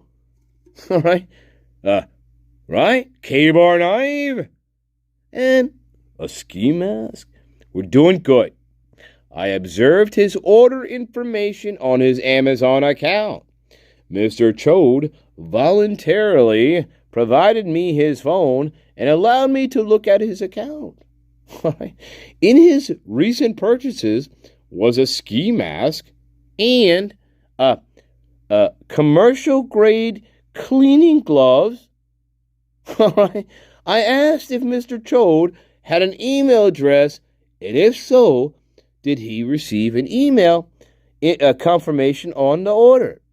We had been given info regarding an email used to confirm purchase of the K-bar knife. All right, great. I asked Mr. Chode if I could look at his email to see if he had a confirmation email and what his email was. He provided me a different email address than the one used to purchase the K-bar knife. Mr. Chode again voluntarily gave me his phone and allowed me to look at his emails. While doing that, I clicked on his email account icon and noticed another email address, including the email address used to confirm the purchase of the K-bar knife. That email address was this. Wonderful. As I began to look at the emails in his inbox, Mr. Chode studied. I don't know what that means. Look, Mr. Chode studied. Don't know what that means. It should be stuttered, not studied. He's not studying anything here. All right? Hello? ISP, are you home? Look, right? It should be stuttered. Mr. Chode stuttered and spit up. All right? Fuck off, you prick. You're a dirty little fucking bastard. Anyway, and then said, I know why you're here. All right? That's what he said. I know why you're here. All right? Good. Sergeant Hopkins asked Mr. Chode to tell us why we were there. And Mr. Chode told us it was because he ordered 2 K-bar knives. Mr. Chode admitted he had purchased the 2 knives from K-bar. This was consistent with the tip that we had received. Okay, fine. And the confirmation email I found in the 2 email addresses. Right? Whatever. We asked him why he ordered the knives, and he told us it was because he did not have a gun, right, and ordered them for protection. He said he didn't feel like he was in any imminent danger. After talking for a bit, Mr. Chode, on his own, asked if we would like to do a room inspection or something. I don't know. We told him we would like to if he was okay with that. He agreed, and Sergeant Hopkins and Detective Barrett, we searched the room while I talked to him. All right, weird. While talking with him, I asked why he chose that particular knife. He told me he saw it on the news. The killer had used a K-bar style knife, and he wanted to, quote, match it. Yeah, interesting, right? Weird. He wanted to match it. This is a young Asian dude. I don't know what the fuck's going on here. Right? This is some young Asian dude. I don't know what's fucking happening here with this guy. I don't know. Maybe he's messed up. I don't fucking know. But you got to keep that in mind. This is a young Asian male we're talking to, right? Weird. I don't know, but we're ordering knives, right? We ordering ski masks. I don't know. Weird. Strange. But offers to do a room inspection. All right. He wanted to match.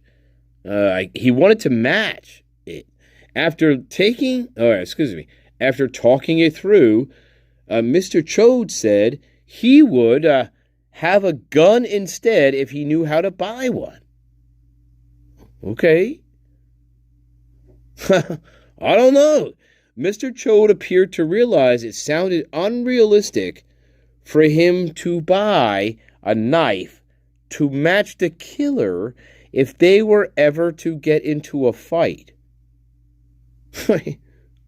Okay. So, that's weird to me. Saying. That makes no sense whatsoever. But, alright.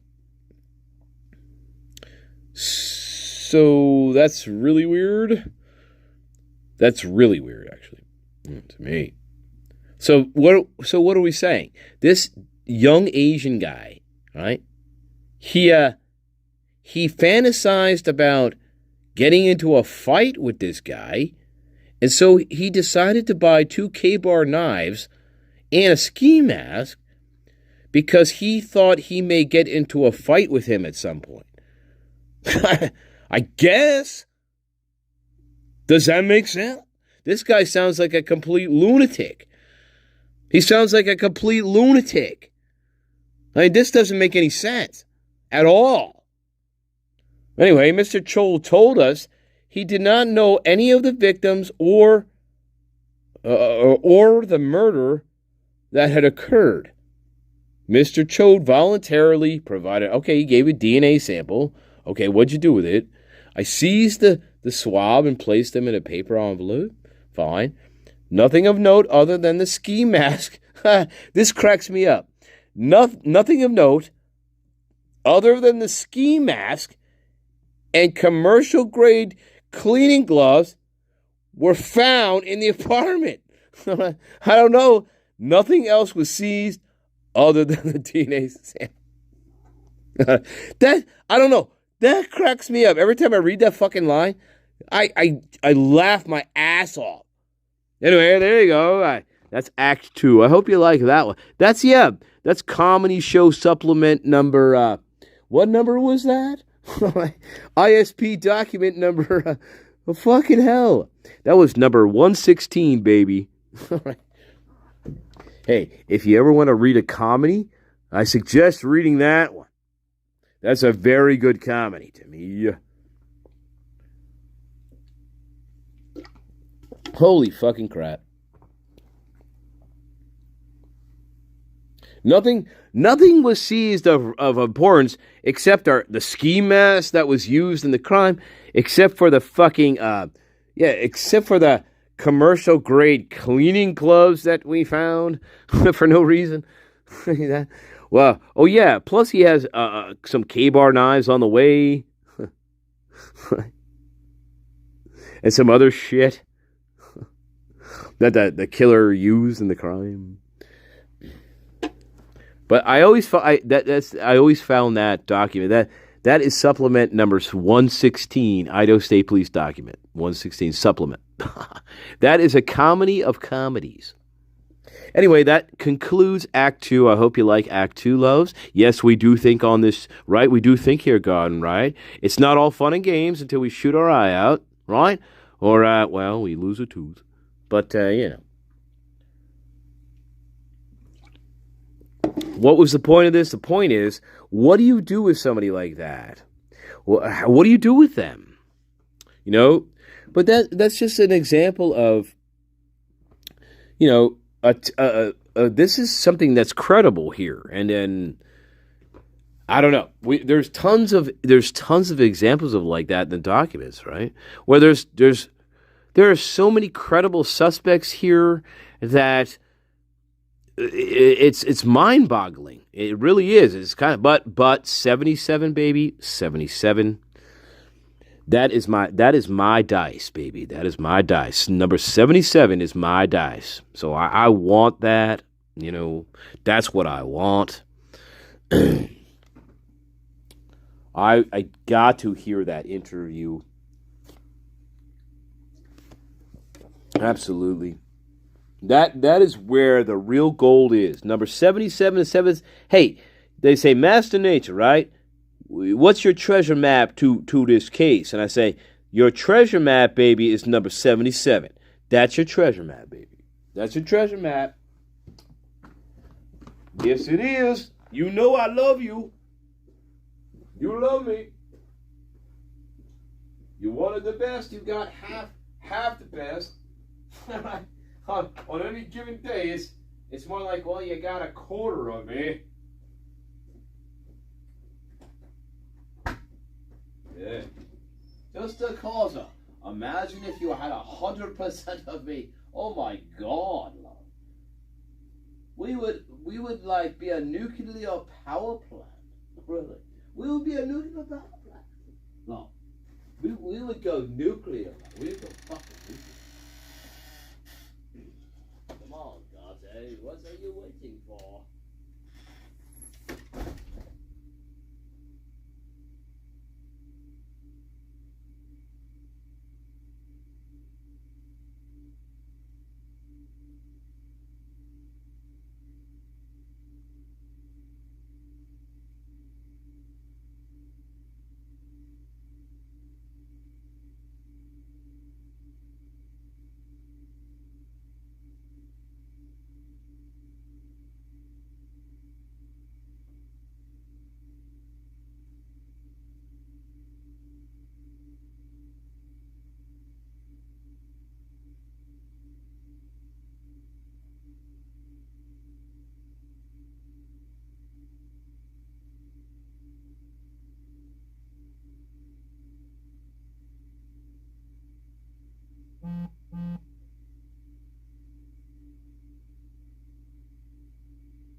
Alright. Sometimes it feels like whatever. So it could be a download. It could be a fucking download. Now they dig it. They dig it. They dig it. They dig it. Oh, God, you're so scary. Alright, fuck off. Hey, don't you attack me, you young man. You're a young man, you know that? You're a young lion, but you're a young man. I think you have problems. Like you'd like to chew plastic. That's a problem. But anyway, psychoanalyze that. Anyway, a cat. He has a cat who likes to chew plastic. There's something wrong with that guy. All right. Anyway, back to what we're doing. Sorry, guys. Welcome to the garden. Everybody I missed, I love you. Oh, excuse me.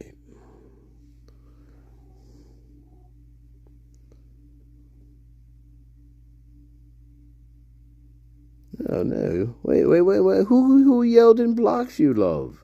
What are you talking about? Oh, I missed the garden, yeah. Hey, love, get off the computer. Get off. What you saying, Terry Lynn?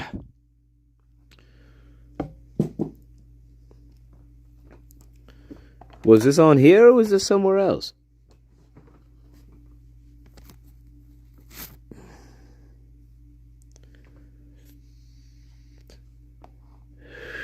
Was it on here, was it?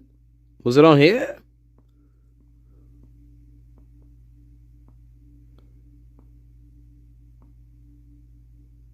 Oh, no, that's not good, not here. The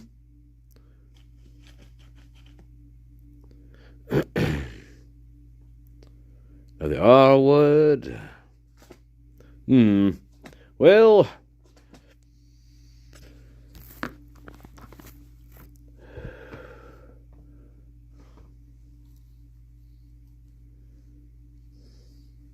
oh, like that. Well, like a R word.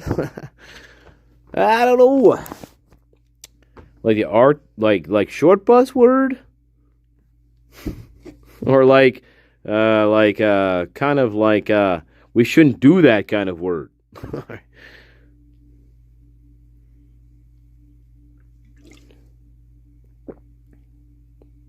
Oh. I'm sorry, love.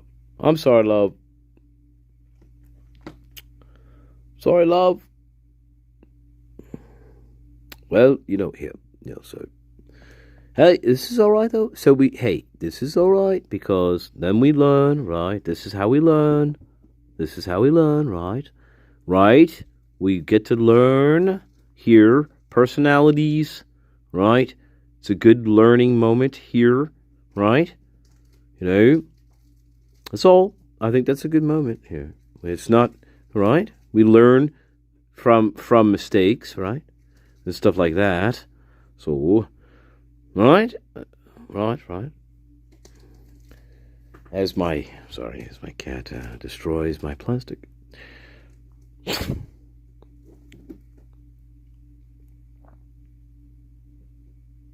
All right. Hang on, guys. Sorry, guys.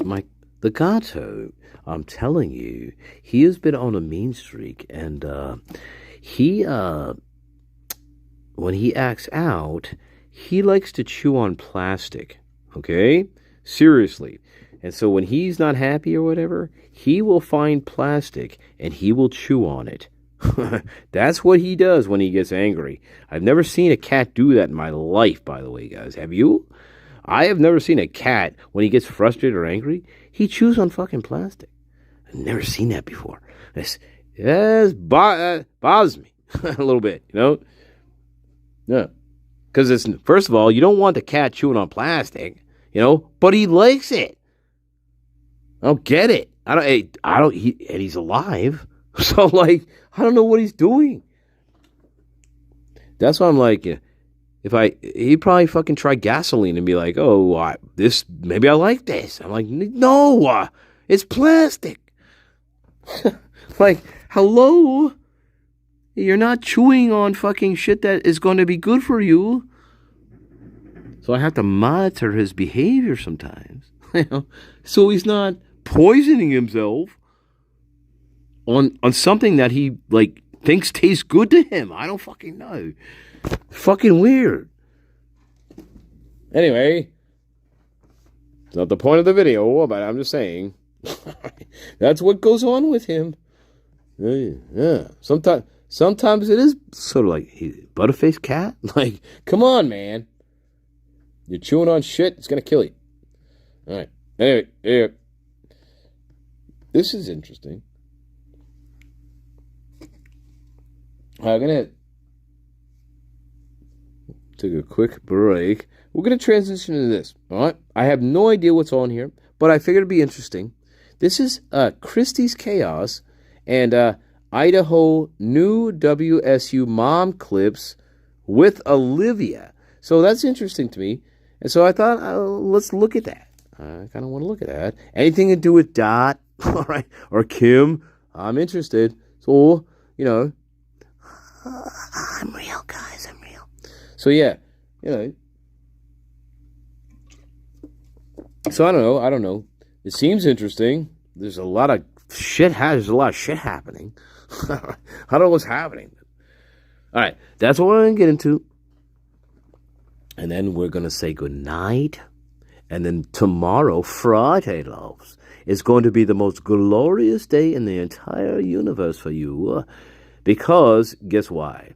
If you decide to pick up a $10 lottery scratch-off ticket, you're going to win on it. All right. There you are. There you are, love.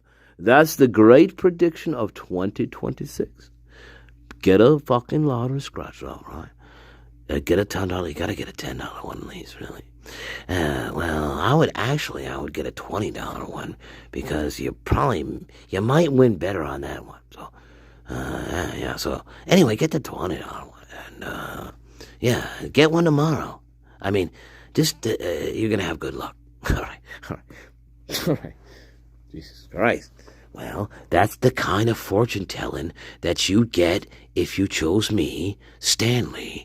You know, for $59.99 a month, you get me, and well, that's the kind of shit I'd tell you. You know, well, that's what you want, so I'm not gonna hold back.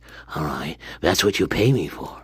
Now, I mean, you're like, should I drink gasoline? I'm like, well, I don't know. You know, but that's what you pay me for. All right. Oh my God. Well, you said we should do some more promotion, so I'm fucking trying here. I'm really fucking trying. All right, you fucking prick. I hate your guts, by the way, you fucking asshole. All right, thanks, Stanley. You're the one that brings it on.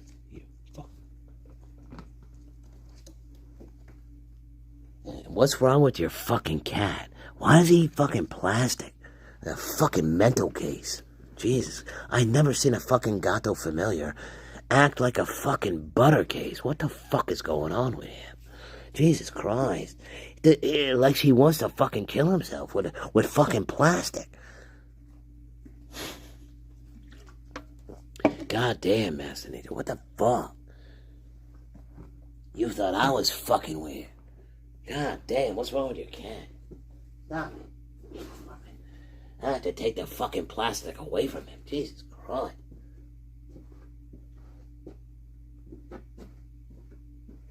Oh my God.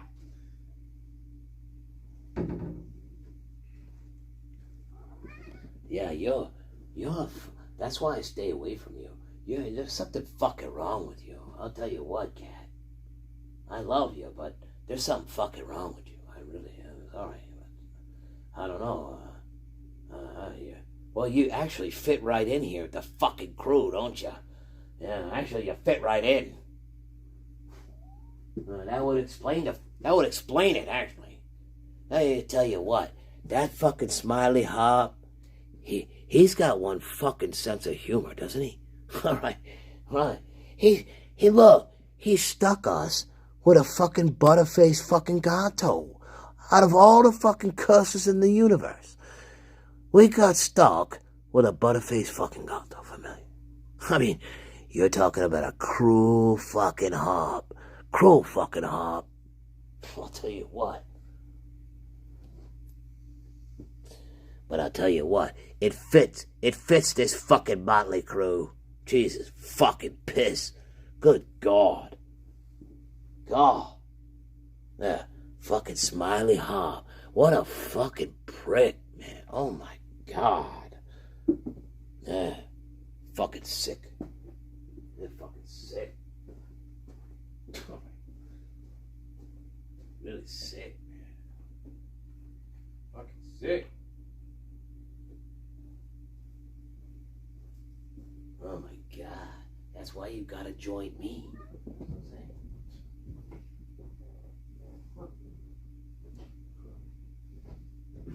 Get out. Hey.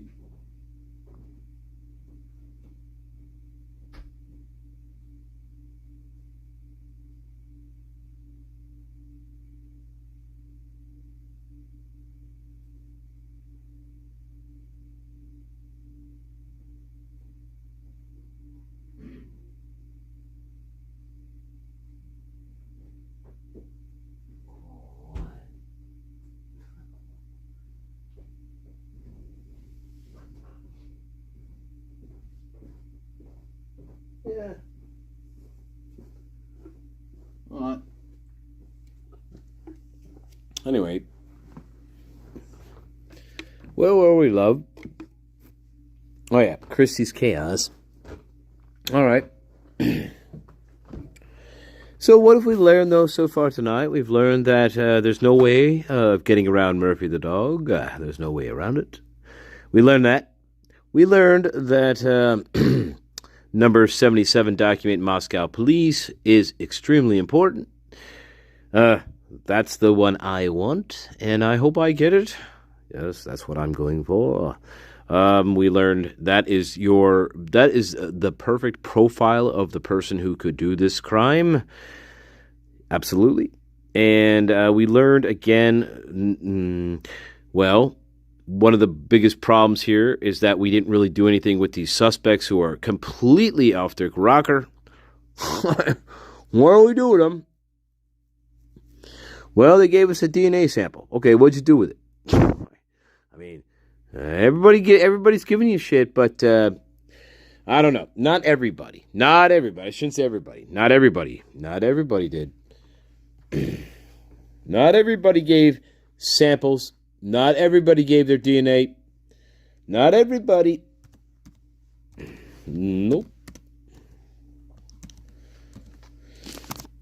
Not everybody did that. Actually, there's quite a few in the documents who refused to give their shit up. I'd find that highly interesting. I mean, Jesus Christ. All right, here we are. For UI, and supposedly he had spent the night at my daughter's house, but again, we were in a hotel in Pullman. Mm-hmm. I never saw him. I never saw. So, but then when I called at 5 o'clock, when we got the alert on the way home, she knew everything that had happened. And the kids were, and that Dylan and Bethany were in the downstairs room. They knew the guys who were there. It wasn't just one. They knew who they were. Right. There was a lot of loud noise, and they locked themselves in their rooms and went to sleep. I said, or we're hiding, whatever. But I said, why didn't they call the police? She goes, I don't know. And like, I just really still can't get my head around. But they were not terrified. Like, what the police report said, the probable cause warnings is not what these kids were all told. Yeah. It's not. And one of the girls, even on 2020, said, I think it was a girl, I'm not sure, in the black sweater, blue sweater, said, I texted Donna in the morning and I didn't hear back. Police weren't called till noon. Wow. They were there, and they were there early on. And what I've been told by the FBI is that they're aggressively investigating everything I've told them. So I do think they do know. I do think they're going to make more arrests. But I do think that Kaylee's, at least her father should know the condition of Kaylee's body and Maddie's. Crushes my soul for him, and I just can't even take away that pain.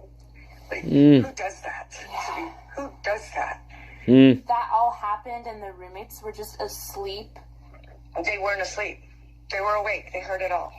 They knew who it was. And I don't know, in the translation, if there saw 3 people inside and 1 outside watching, or 2 people inside and 1 outside watching. So from what I've been able to boil down and get pieces together from what I know, like from, and I think Wazoo's involved too. Don't get me wrong here. I'm not just saying U of I. I think both schools are involved, and not just because he was the teacher there. How did he get vetted? Who is vetting him? Behind everything I say, and I've said everything to the FBI immediately. When I discovered a lie, I called the FBI and I told them the lie.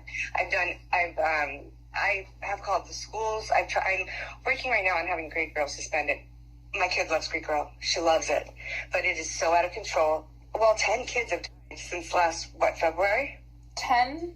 That I know of. At which university? At U of I. After San Martinez died, they made sure the kids were very, very aware of the Good Samaritan rule, which means we don't care what state you're in of inebriation or whatever you're doing. You are calling in on somebody who's in real peril. We're not even going to look at you. We're going to say thank you and not even take your name. Like she says, that was 8 hours, and she heard all of that. So with the do you know for sure that is what the phone calls were about when the roommates called at 8 a.m. and I think what I heard, and I'm not sure which of the girls said it, was they were getting rid of everything in the house. They were cleaning the house, which would explain the van shoe print. Because I'm almost 100% sure that TA guy doesn't wear Vans. College kids, frat kids wear Vans. Like, come on, right? And then to say that Murphy was found in the bedroom with Kaylee but didn't have a speck of blood on him. Are you kidding me? The smell would have just bowled you over. Another thing is, it's like, it doesn't take 4 hours. So yeah, it's like, so I don't know. Got the Murphy thing right. Coming up with the narrative, because the narrative that was sent to my daughter at around 10 in the morning, it was that 4 students were killed. There were 5 Pi Phis, and I think they had grouped Kaylee into that Pi Phi group. They didn't, because she's an AFI. Because I remember the girls saying, that's weird that an AFI and a Pi Phi is living together. And they said, well, schools are different. I don't know. Maybe one of them dropped or something. I don't know. And I don't know Greek. I went to Central Washington University. We didn't have Greek there. But, so anyways, they said that they were stabbed to death. And they said about Bethany's injuries. And then... Wait, whose injuries? Yeah. Bethany? Not Bethany, I'm sorry. About Maddie's injuries. Yeah. And I don't know if you know their injuries or not. See, I can't imagine that Hunter Chapin would have not immediately called 911. Part is really confusing. Because I know there were guys there as well. So you know for sure there were other guys that stayed overnight? I do know that there were other guys there. I know told me that he was a triplet and that his brother was there. Hunter Chapin, yeah, he was... Yeah, so he was there. And in fact, he's the one who told his parents said, on the TV. So I assume that's the facts. That's true. So the police clearly weren't there yet. And everybody was told by the kids, not the police, which, right, all these kids are there first. So the first call. So when my daughter, and I know that, here's what I do know for certain. When we dropped my daughter off to her house, before we went to the hotel, it was like about 12-ish. I hadn't seen her all day, or her boyfriend. But then when we went and picked her up for breakfast, it was probably around 8, 9. Still wasn't there. We went in. At some point, she was either there or she wasn't. Mm-hmm. The girls, and I kept saying again, why didn't they call the police? She's like, I don't know, Mom, because it's a party house. I don't know why. I think that's why. And that's kind of where that feedback comes from. I mean, and I said, have you been there? And she goes, well, no, Mom. I haven't been there, but a lot of people do. I mean, they're cool. Like, and I said, how do you know? Do you even know them? She goes, well, she knows Xana's sister, Jasmine, goes to school at Wazoo. So, even though she is with the kids over there, but she's really good friends with the Pi Phis, and she's really good friends with she's a sorority sister. So, and that's where it came from. And then when charging documents or whatever came out here, she came down from, she woken up, and I said, look at what they said, and showed her, she says, that's not what happened. And it was so absolutely organic that I have no reason not to believe that's what she truly believes, and that's the narrative she knew. So they were given a narrative. You know, a whole bunch of kids were given a narrative by the kids that were there. Maybe received the text, wasn't present, but received the text from somebody in Pi Phi. Interesting. And she distributed it, and other people did as well. And that's why all the kids know it's a different story. The importance in this is that she got a phone call from pi beta phi. Yes, that's exactly right. I don't know what format the communication was in. I believe it was Snapchats. The problem, a lot of the problems with this investigation is it's Snapchats. But if you weave your way back through the Venmos, because if you're not Greek, you can't go on Greek Row, especially if you're a guy. So I do think that I know they do it at PICAPS at Wazoo. They infiltrate, or they get a hold of somebody who will and sell for them on campus. Like Brian couldn't go to the Sigma Chi house. He's not a Sigma Chi. Only girls can go after 10 o'clock, at least at Wazoo anyway. But you don't go to Greek Row, and unless you're an athlete, you can, because athletes aren't supposed to be. And my son's an athlete. Athletes, it's really, really frowned upon for them to be in the Greek system. But they're allowed to go to the parties. They get invited to the parties, right? Because Yeah. So, and if you're a girl and you're not Greek, you can go after 10 p.m. That's how it is at Wazoo anyway. It's very strong. But if you weave your way back through the Venmos, because if you're not Greek, you can't go on Greek Row, especially if you're a guy. So I do think that I know they do it at PICAPS at Wazoo. They infiltrate, or they get a hold of somebody who will and sell for them on campus. Like Brian couldn't go to the Sigma Chi house. He's not a Sigma Chi. Only girls can go after 10 o'clock. At least what are you talking about? What are you talking about? You don't go to Greek Row, and unless you're confused, guys. Because athletes aren't supposed to be. And my son's an athlete. Athletes, it's really, really frowned upon for them to be in the Greek system. I don't know. All right. But they're allowed to go to the parties. They get invited. I don't know. What do you think about that? Interesting. I don't know. I don't know why we're talking about Brian. Brian's not even. I don't know what the fuck she's talking about here, but I know, weird, right? Some of it's interesting. Right? She does have Murphy pegged. I agree with that. I mean, that could be an easy one to peg, right? She does have that pegged. But, I don't know, it gets a little weird. It gets a little weird here. Yeah. To me, could be a little weird. It gets a little weird.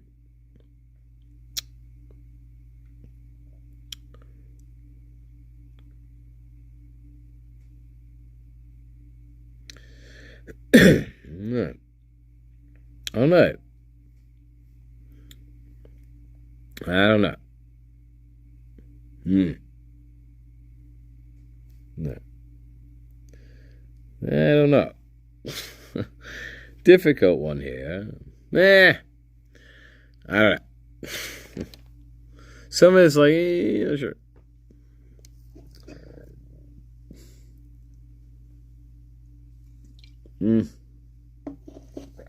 I don't know. I mean, some of it is logical. I mean, I got to give it that. There are logical parts to this. I'll say that about this. There are some pieces to this that are logical, that do make sense. I do agree with the dog.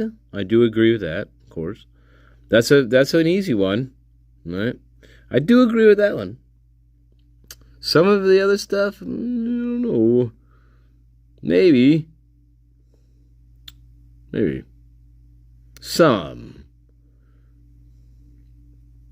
I don't know. Anyway. But, yeah, I don't know.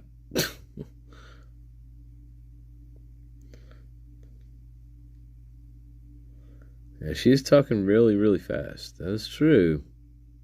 She's talking pretty rapidly. Yeah, I would say that's true.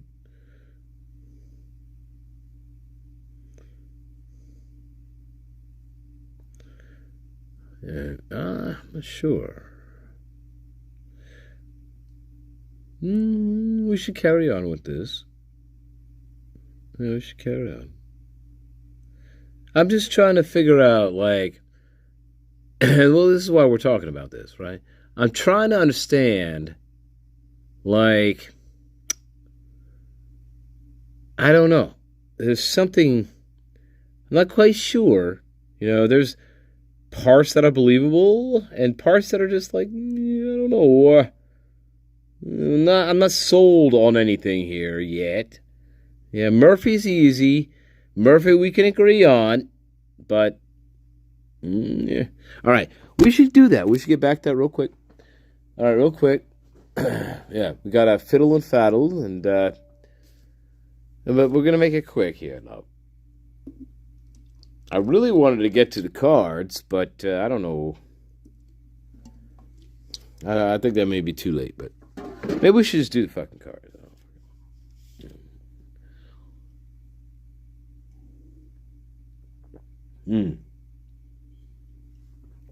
Yeah, interesting.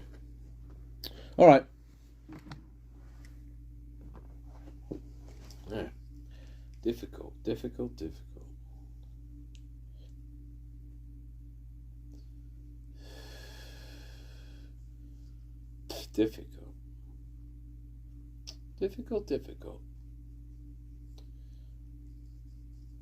Yeah, that's not a good. There's some really. I'll tell you what's difficult here. There's some bad logic going on. We'll explain that. That's what's kind of puzzling a little bit. It's like it sounds logical in a way, but it's not really logical. You know, it sounds logical, but what she says about Brian, not being able to go into the fraternity, go on Greek Row or whatever, be invited into the Sigma Chi house. That's such a dumb thing to say, because Brian's not going to be associated with that in the first place. He's not in the Greek system anyway. So that's a really stupid thing to say. That doesn't make sense. Now there you go. Right? There's your hole. There's your hole in the argument. Like he what would he give a shit about it? What? Doesn't matter. He's not trying to attend a party. That's not what his intention is. It's not trying to get into a fucking party that he can't get into. We're talking about sneaking into somebody's house and killing them. Those are two separate things we're discussing here. So that's where she fails. That's where her logic fails here. Yeah, right there. Bang, bang. Bye-bye. Bye-bye. Bye-bye, WSM. Look, the two things are not the same. And I don't know why you're bringing Koberger's name into this, right? He's not trying to get into a party. No, he's trying to sneak into your house without you knowing about it. So I don't know what kind of logic that is, but that is not, that doesn't fit this. Bye-bye, bang, bang. Right. Bye-bye. I have you. Fucking hell. Fucking hell. Got you. Yeah.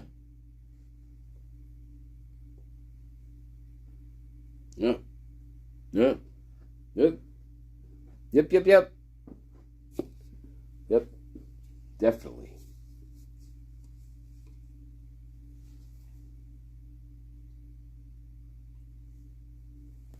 Definitely. I think we heard too many rumors, too many things swirling around. I don't know. Maybe we got confused about. I don't know. I really don't. Maybe it's just outright fraud. I'm not sure. I don't think that. I don't think it's outright fraud. But no, I don't think that. But come on.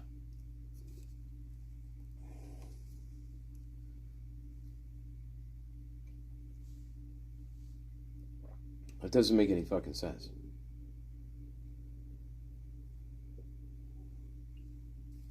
Brian, when you're going to put, look, here's the problem. When you enter Brian into a sentence in your fucking statement, okay, well, it has to make some sort of sense. But I'm not going to say, I'm not going to put Brian's name in this, right, and say, he couldn't get into the fucking the fraternity anyway or something. He couldn't go to the party anyway. Whatever.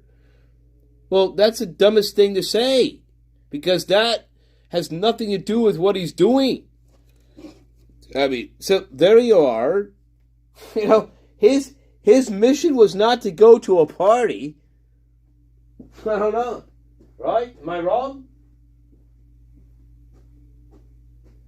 No, I guess I'm wrong. Whatever, fuck off. Why not? I mean, come on. Well, next time you fucking you fucking tramp, you pay the fucking electric bill. All right. No, it's not like that at all. Don't you even think it. Fuck off. Oh, don't, hey, oh tramp, pay the electric bill, you fucking asshole. All right, sorry, guys. Let's get back to where we were.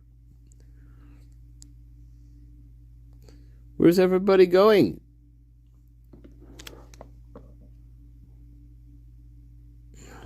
Yeah, I'm back. What the fuck? Where's everybody going? Sorry.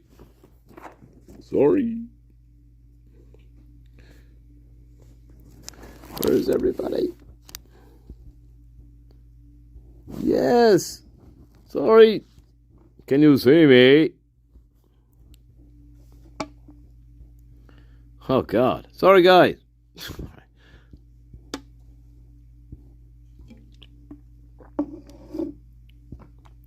My apologies.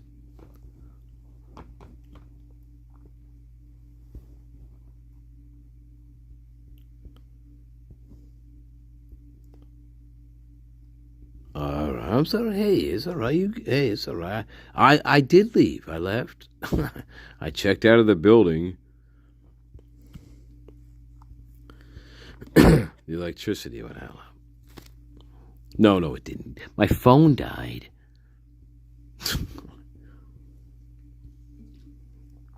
Hey, you wanted high production call? You wanted high production? You got high production.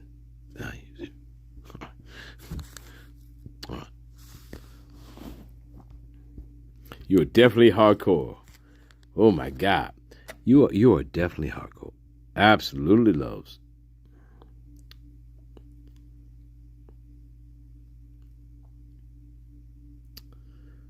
You are you. That's why you're the garden. Always, always.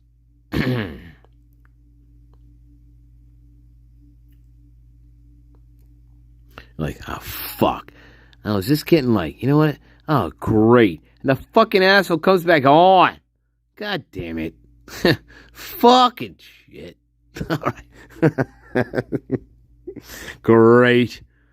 You know, I was just ready to fucking settle down for the goddamn night. And the prick comes back on. Great. Right? I love you. I love you. I don't even know what the fuck we're doing anyway. Hang on. Yes, all right. So, right, all right. Real quick, I know. Sorry, guys. Sorry. This is like, whatever. Part 17. But, fucking hell. All right, let's do this. No, we go. But, hang on. No. Invited to the parties, right? Because, All right, sorry, guys. So, and if you're a girl Sorry, guys. and you're not Greek, you can go after 10. I can't do this way. That's how it is at Wazoo anyway. It's very structured. And they say that's a safety structure. I feel like it might not be, but that's okay. Mm-hmm. You know, everybody finds their place, right? Yeah. And I don't think the girls, okay, I'm just going to say this. I really want to be clear about this. Okay. I don't think they were bullies. I think, to me, they look kind to everybody, and their kindness maybe made them more naive and put them in a precarious position they didn't even know they were going to be in. Not that I'm not blaming them. I'm just saying goodness is not a right to hurt somebody. But I do think they were sucked into it because of Sigma Chi, and I do believe it's Sigma Chi. This is bigger than them, and it's bigger than Moscow police, which is why I called the FBI on the 13th, not Moscow police or Pullman to talk. I don't have a feel for Hunter. I think Ethan was probably, from what I can look at, he was the leader of the two of them. You know what I mean? Mm-hmm. But I could be wrong. I don't know. But also, the girls who were on Dateline in 2020, they are lying. How do you know that? Did your daughter mention I just looked at something about it? because I'm looking. Yeah, I didn't. The first time I thought, oh, you're just being judgy, Kim. Just look again. Like I'm just wanting to see them being bad. But then I'm looking like, no, they're lying. They have created a narrative to protect something or somebody or themselves, and they are feeding it around. And what they're realizing is they're putting themselves in so much more danger. And there's families who could go years with never finding out what really happened. Wow. I do think that Brian was a mastermind.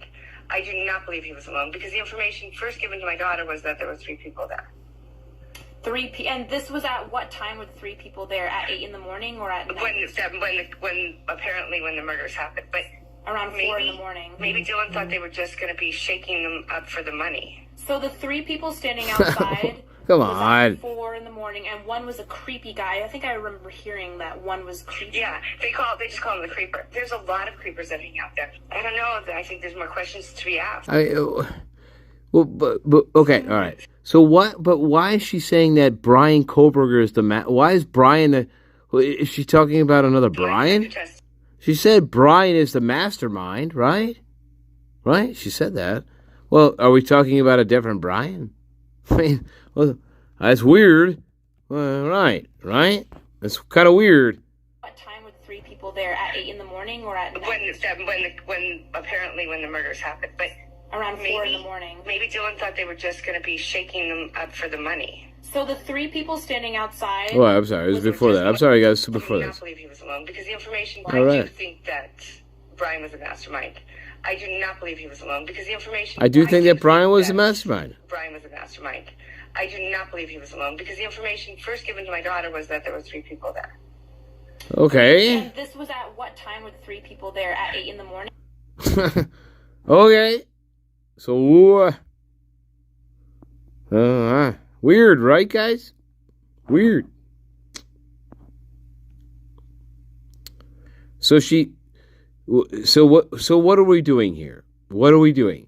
What I'm doing here is I'm hedging my bets.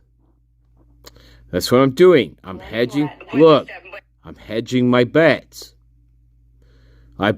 This is, to me, this is getting to sound a little more incredulous here, right? Yeah, it's tricky, but I'm throwing Brian Koberger into this because what I'm doing is I'm hedging my bets, and it's weird. It's weird. Why? Why? Because it's weird placement in the story. That's why it's strange here to me. We're throwing him in here in pieces of the story, but they're out of tune here. Like, okay, so Brian, so you're saying Brian is the mastermind of this. That's what she said. But then we go on to try to explain like other shady characters involved. But it's very weird. This is very weird. Anyway. But anyway, hedging our bets. Yeah. And then we could say, here's what we could say later. We could say, well, I had it all wrong. It was whatever. I had whatever. Here we go. Let's go. Apparently when the murders happened, but around 4 in the morning. Maybe Dylan thought they were just going to be shaking them up for the money. So the 3 people standing outside was at 4 in the morning, and one was a creepy guy. I think I remember hearing that one was creepy. Yeah, they call him the creeper. There's a lot of creeper creepers that hang out there. Creepers. I think there's more questions to be asked. Mm-hmm. So my detector tests to be taken. I know they don't hold up in court, but they certainly work well to get, you know what I mean? Yeah. Guided so quickly is because he's got something. He knows every single thing that these kids have done. When they felt like they were being stalked, they were being watched. They were being watched diligently. I don't believe. I believe he's been in that house before. I think. My understanding is he had been in the house, but it was a creeper, and they kicked him to the curb and wasn't allowed to come back. That is what I think happened like a few weeks prior, and I've told the police that, and that is because I've gotten that from the girls because. If they're not partying there and they're just getting this narrative from, but it's still really the towns are pretty small together. if that makes sense. Yeah. I mean, it's pretty connected. So it's like being on the same campus. It's just 5 miles apart, right? Mm-hmm. So your Tried daughter every day for 15 days. She had spoken with Ethan at 2, or her son had texted Ethan at 2 in the morning. He was at Ethan's memorial service. They were good friends. Ethan had texted him at 2 in the morning. She knew, so this kid knew where he was at 2 a.m. And it took like 15 days, she said, to get somebody to call them back. They were so buried. Or why would I pick it up? Yeah, no, and the fact that there's multiple kids who experience that, it's not just your daughter making this up. There's like multiple kids that got the phone call. It's a rabbit hole sometimes when you're not getting anything from the police and you know things aren't adding up. I mean, 1 and 1 is making 12. Come on. It has to balance out. It has to make sense. And I can't help but think if I was a parent, I'd be thinking nothing is making sense. Come on. And it has to balance out. It has to make sense. And I can't help but think if I was a parent, I'd be thinking nothing is making sense. And it's being taken all these places where probably it's just the simplest explanation is usually the explanation, right? In life. But there's a lot of things in it, a lot of lying. And these kids are lying like crazy. I can't believe they let them come home for Christmas. And that's what I said to them. I said, are you seriously sending my kid home for Christmas? I know I lose here, but if they're Greek on either campus, you keep them there. SWAT killed the guy December 15th. Yeah, Brent Kopaka. So, my son, he came downstairs the day that the affidavit came out with the probable cause, and he said, Mom, the map doesn't work. Like, it doesn't work. Wazoo is a walking campus. I think Moscow's you walk a lot in Moscow too, but so they know the roads and they know all of those things and where their phones work. And there's really no range in Pullman. I mean, there's more range in Moscow truly than there is in Pullman, but he spent like 15 to 20 minutes outside of the apartment where that guy was shot, where he supposedly lived, at the Coffee House Apartments. What was he doing there? Was he picking him up? And I don't think he worked for Pullman's, he was security. I thought he worked in tech at UI Tech, or the tech department at University of Idaho. But I could be wrong there too. They changed the story, they changed the person after the first day of putting it up. But why did he want to kill his roommates? And why was he living with 2 students if he's 38 and not a student? And is this Brian guilty actually, but going to get off because he's going to turn it on him? Because I think he's got something up his sleeve. I had one of his friends message me because I made a video about Hudson, and like everyone saw that video, and I was just talking about his case and spreading awareness. She messages me and says, just to let you know that this has nothing nefarious to it. It has nothing to do with Sigma Chi. He tripped and fell on a rock and hit his head and passed out in the creek. But I went to that creek because I went to Moscow a second time. But there's like trees and bushes along the side of it. It doesn't really make sense to me. Where was he going? For the shortcut. I don't know. Like, I have no idea. I think he was just leaving the frat and going home. He's not the first one to die in that creek. So you've heard about... I think another boy died in 2015. But I could have the date wrong. But I believe another boy did. I certainly want them to have peace. It's like this, bro. It's like this. Well, hang on. Hang on, loves. It's gonna remind me of this, and then we're gonna say goodnight. All right. But this is what this reminds me of. Wish I could show it to you, like, horizontally. But let's see. Hang on. Wow. I don't know. Yeah. This is something I think I need to contemplate some of this a little bit more here. I don't know. I mean, yeah. Eesh. Difficult. But, yeah, I don't know. What am I looking for? What the fuck am I looking for? Oh, yeah, that's what I'm looking for, right? Okay, hang on, guys.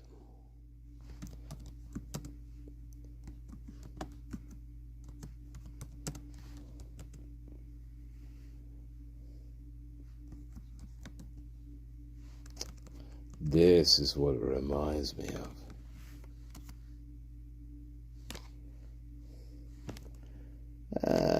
Like this. The $5 No, not Wawa. Fuck off. Alright. I'm a school therapist. No, I don't give a fuck. Yes, I know you're overworked. Fuck off. Alright. No, but this is what it reminds me of, guys. Alright. When I listen to that, this is what... God, I wish I could show you. Right, here we are. Hang on. Oh, yeah. This is where we are. We're at the dead fucking Mars. Okay, here we are.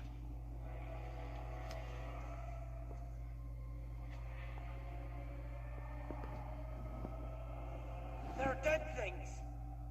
Dead faces in the water.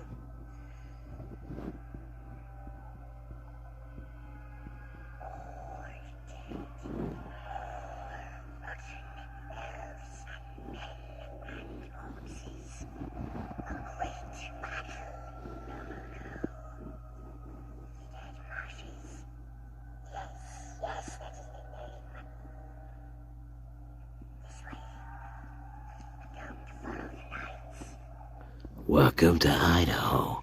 All right.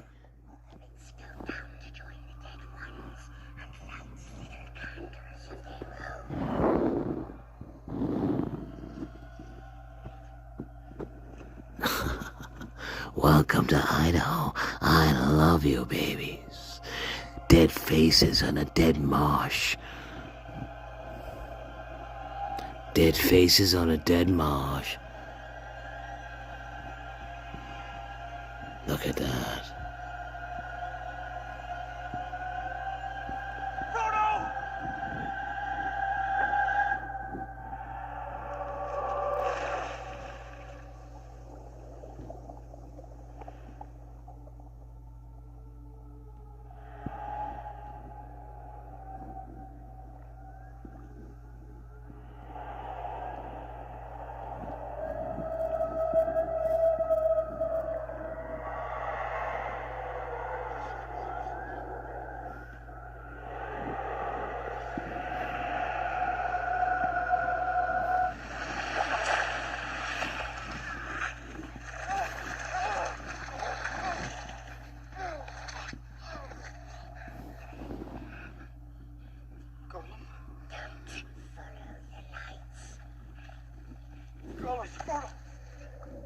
Are you alright?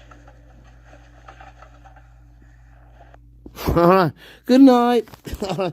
Gollum knows everything. I hope you like that, love. All right. Anyway, we should get going, my loves. Tomorrow is another day we fight on. You must name the tune.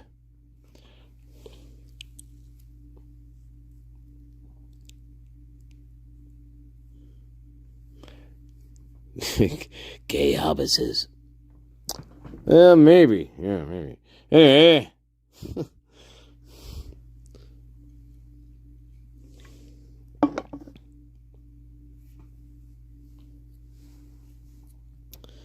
We must name the tune. How about this one, love?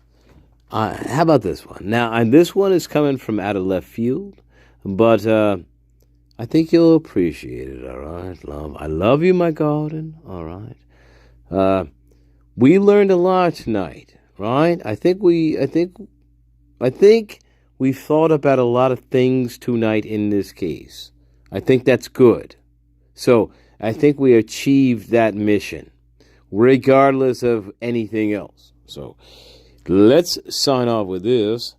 Now I just forgot it. Thank you. Fucking. All right. Oh, God. We should sign off with something, don't you think? I love you.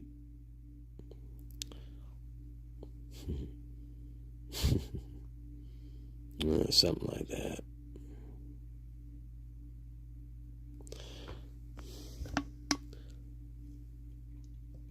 Yeah, it's a good one, eh?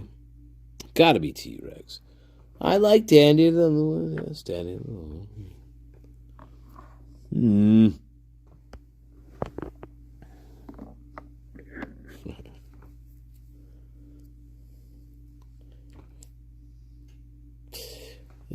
T-Rex, T-Rex.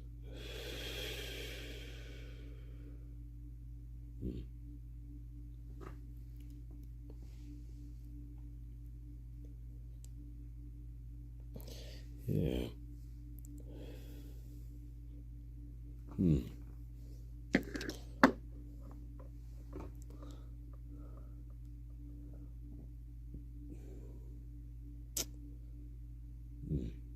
But I was like, maybe it has to be a little funky, though.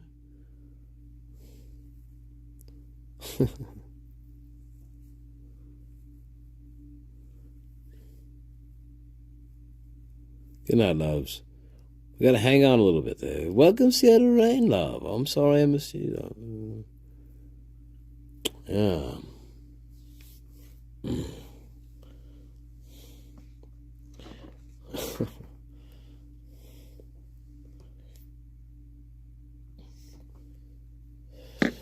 I love you. You gotta humor me on this one. You gotta humor me on this one. Trust me on this one. Yeah. Just trust me on this one, my loves. I know you have.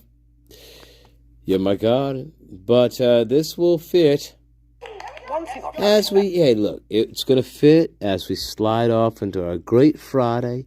And this weekend that's going to be the most beautiful weekend in the goddamn entire universe. All right? And it will be. Because that's the way we're going to fucking make it. All right? All right? So, but... This is sort of like a Thursday night, blue sky. I'm in the desert with coyotes kind of howling around me, baby. That's what this is, all right? It's a Thursday night kind of thing like that. Yeah. We are in the desert, right? And there's coyotes and wolves howling around us. But the sky is so blue.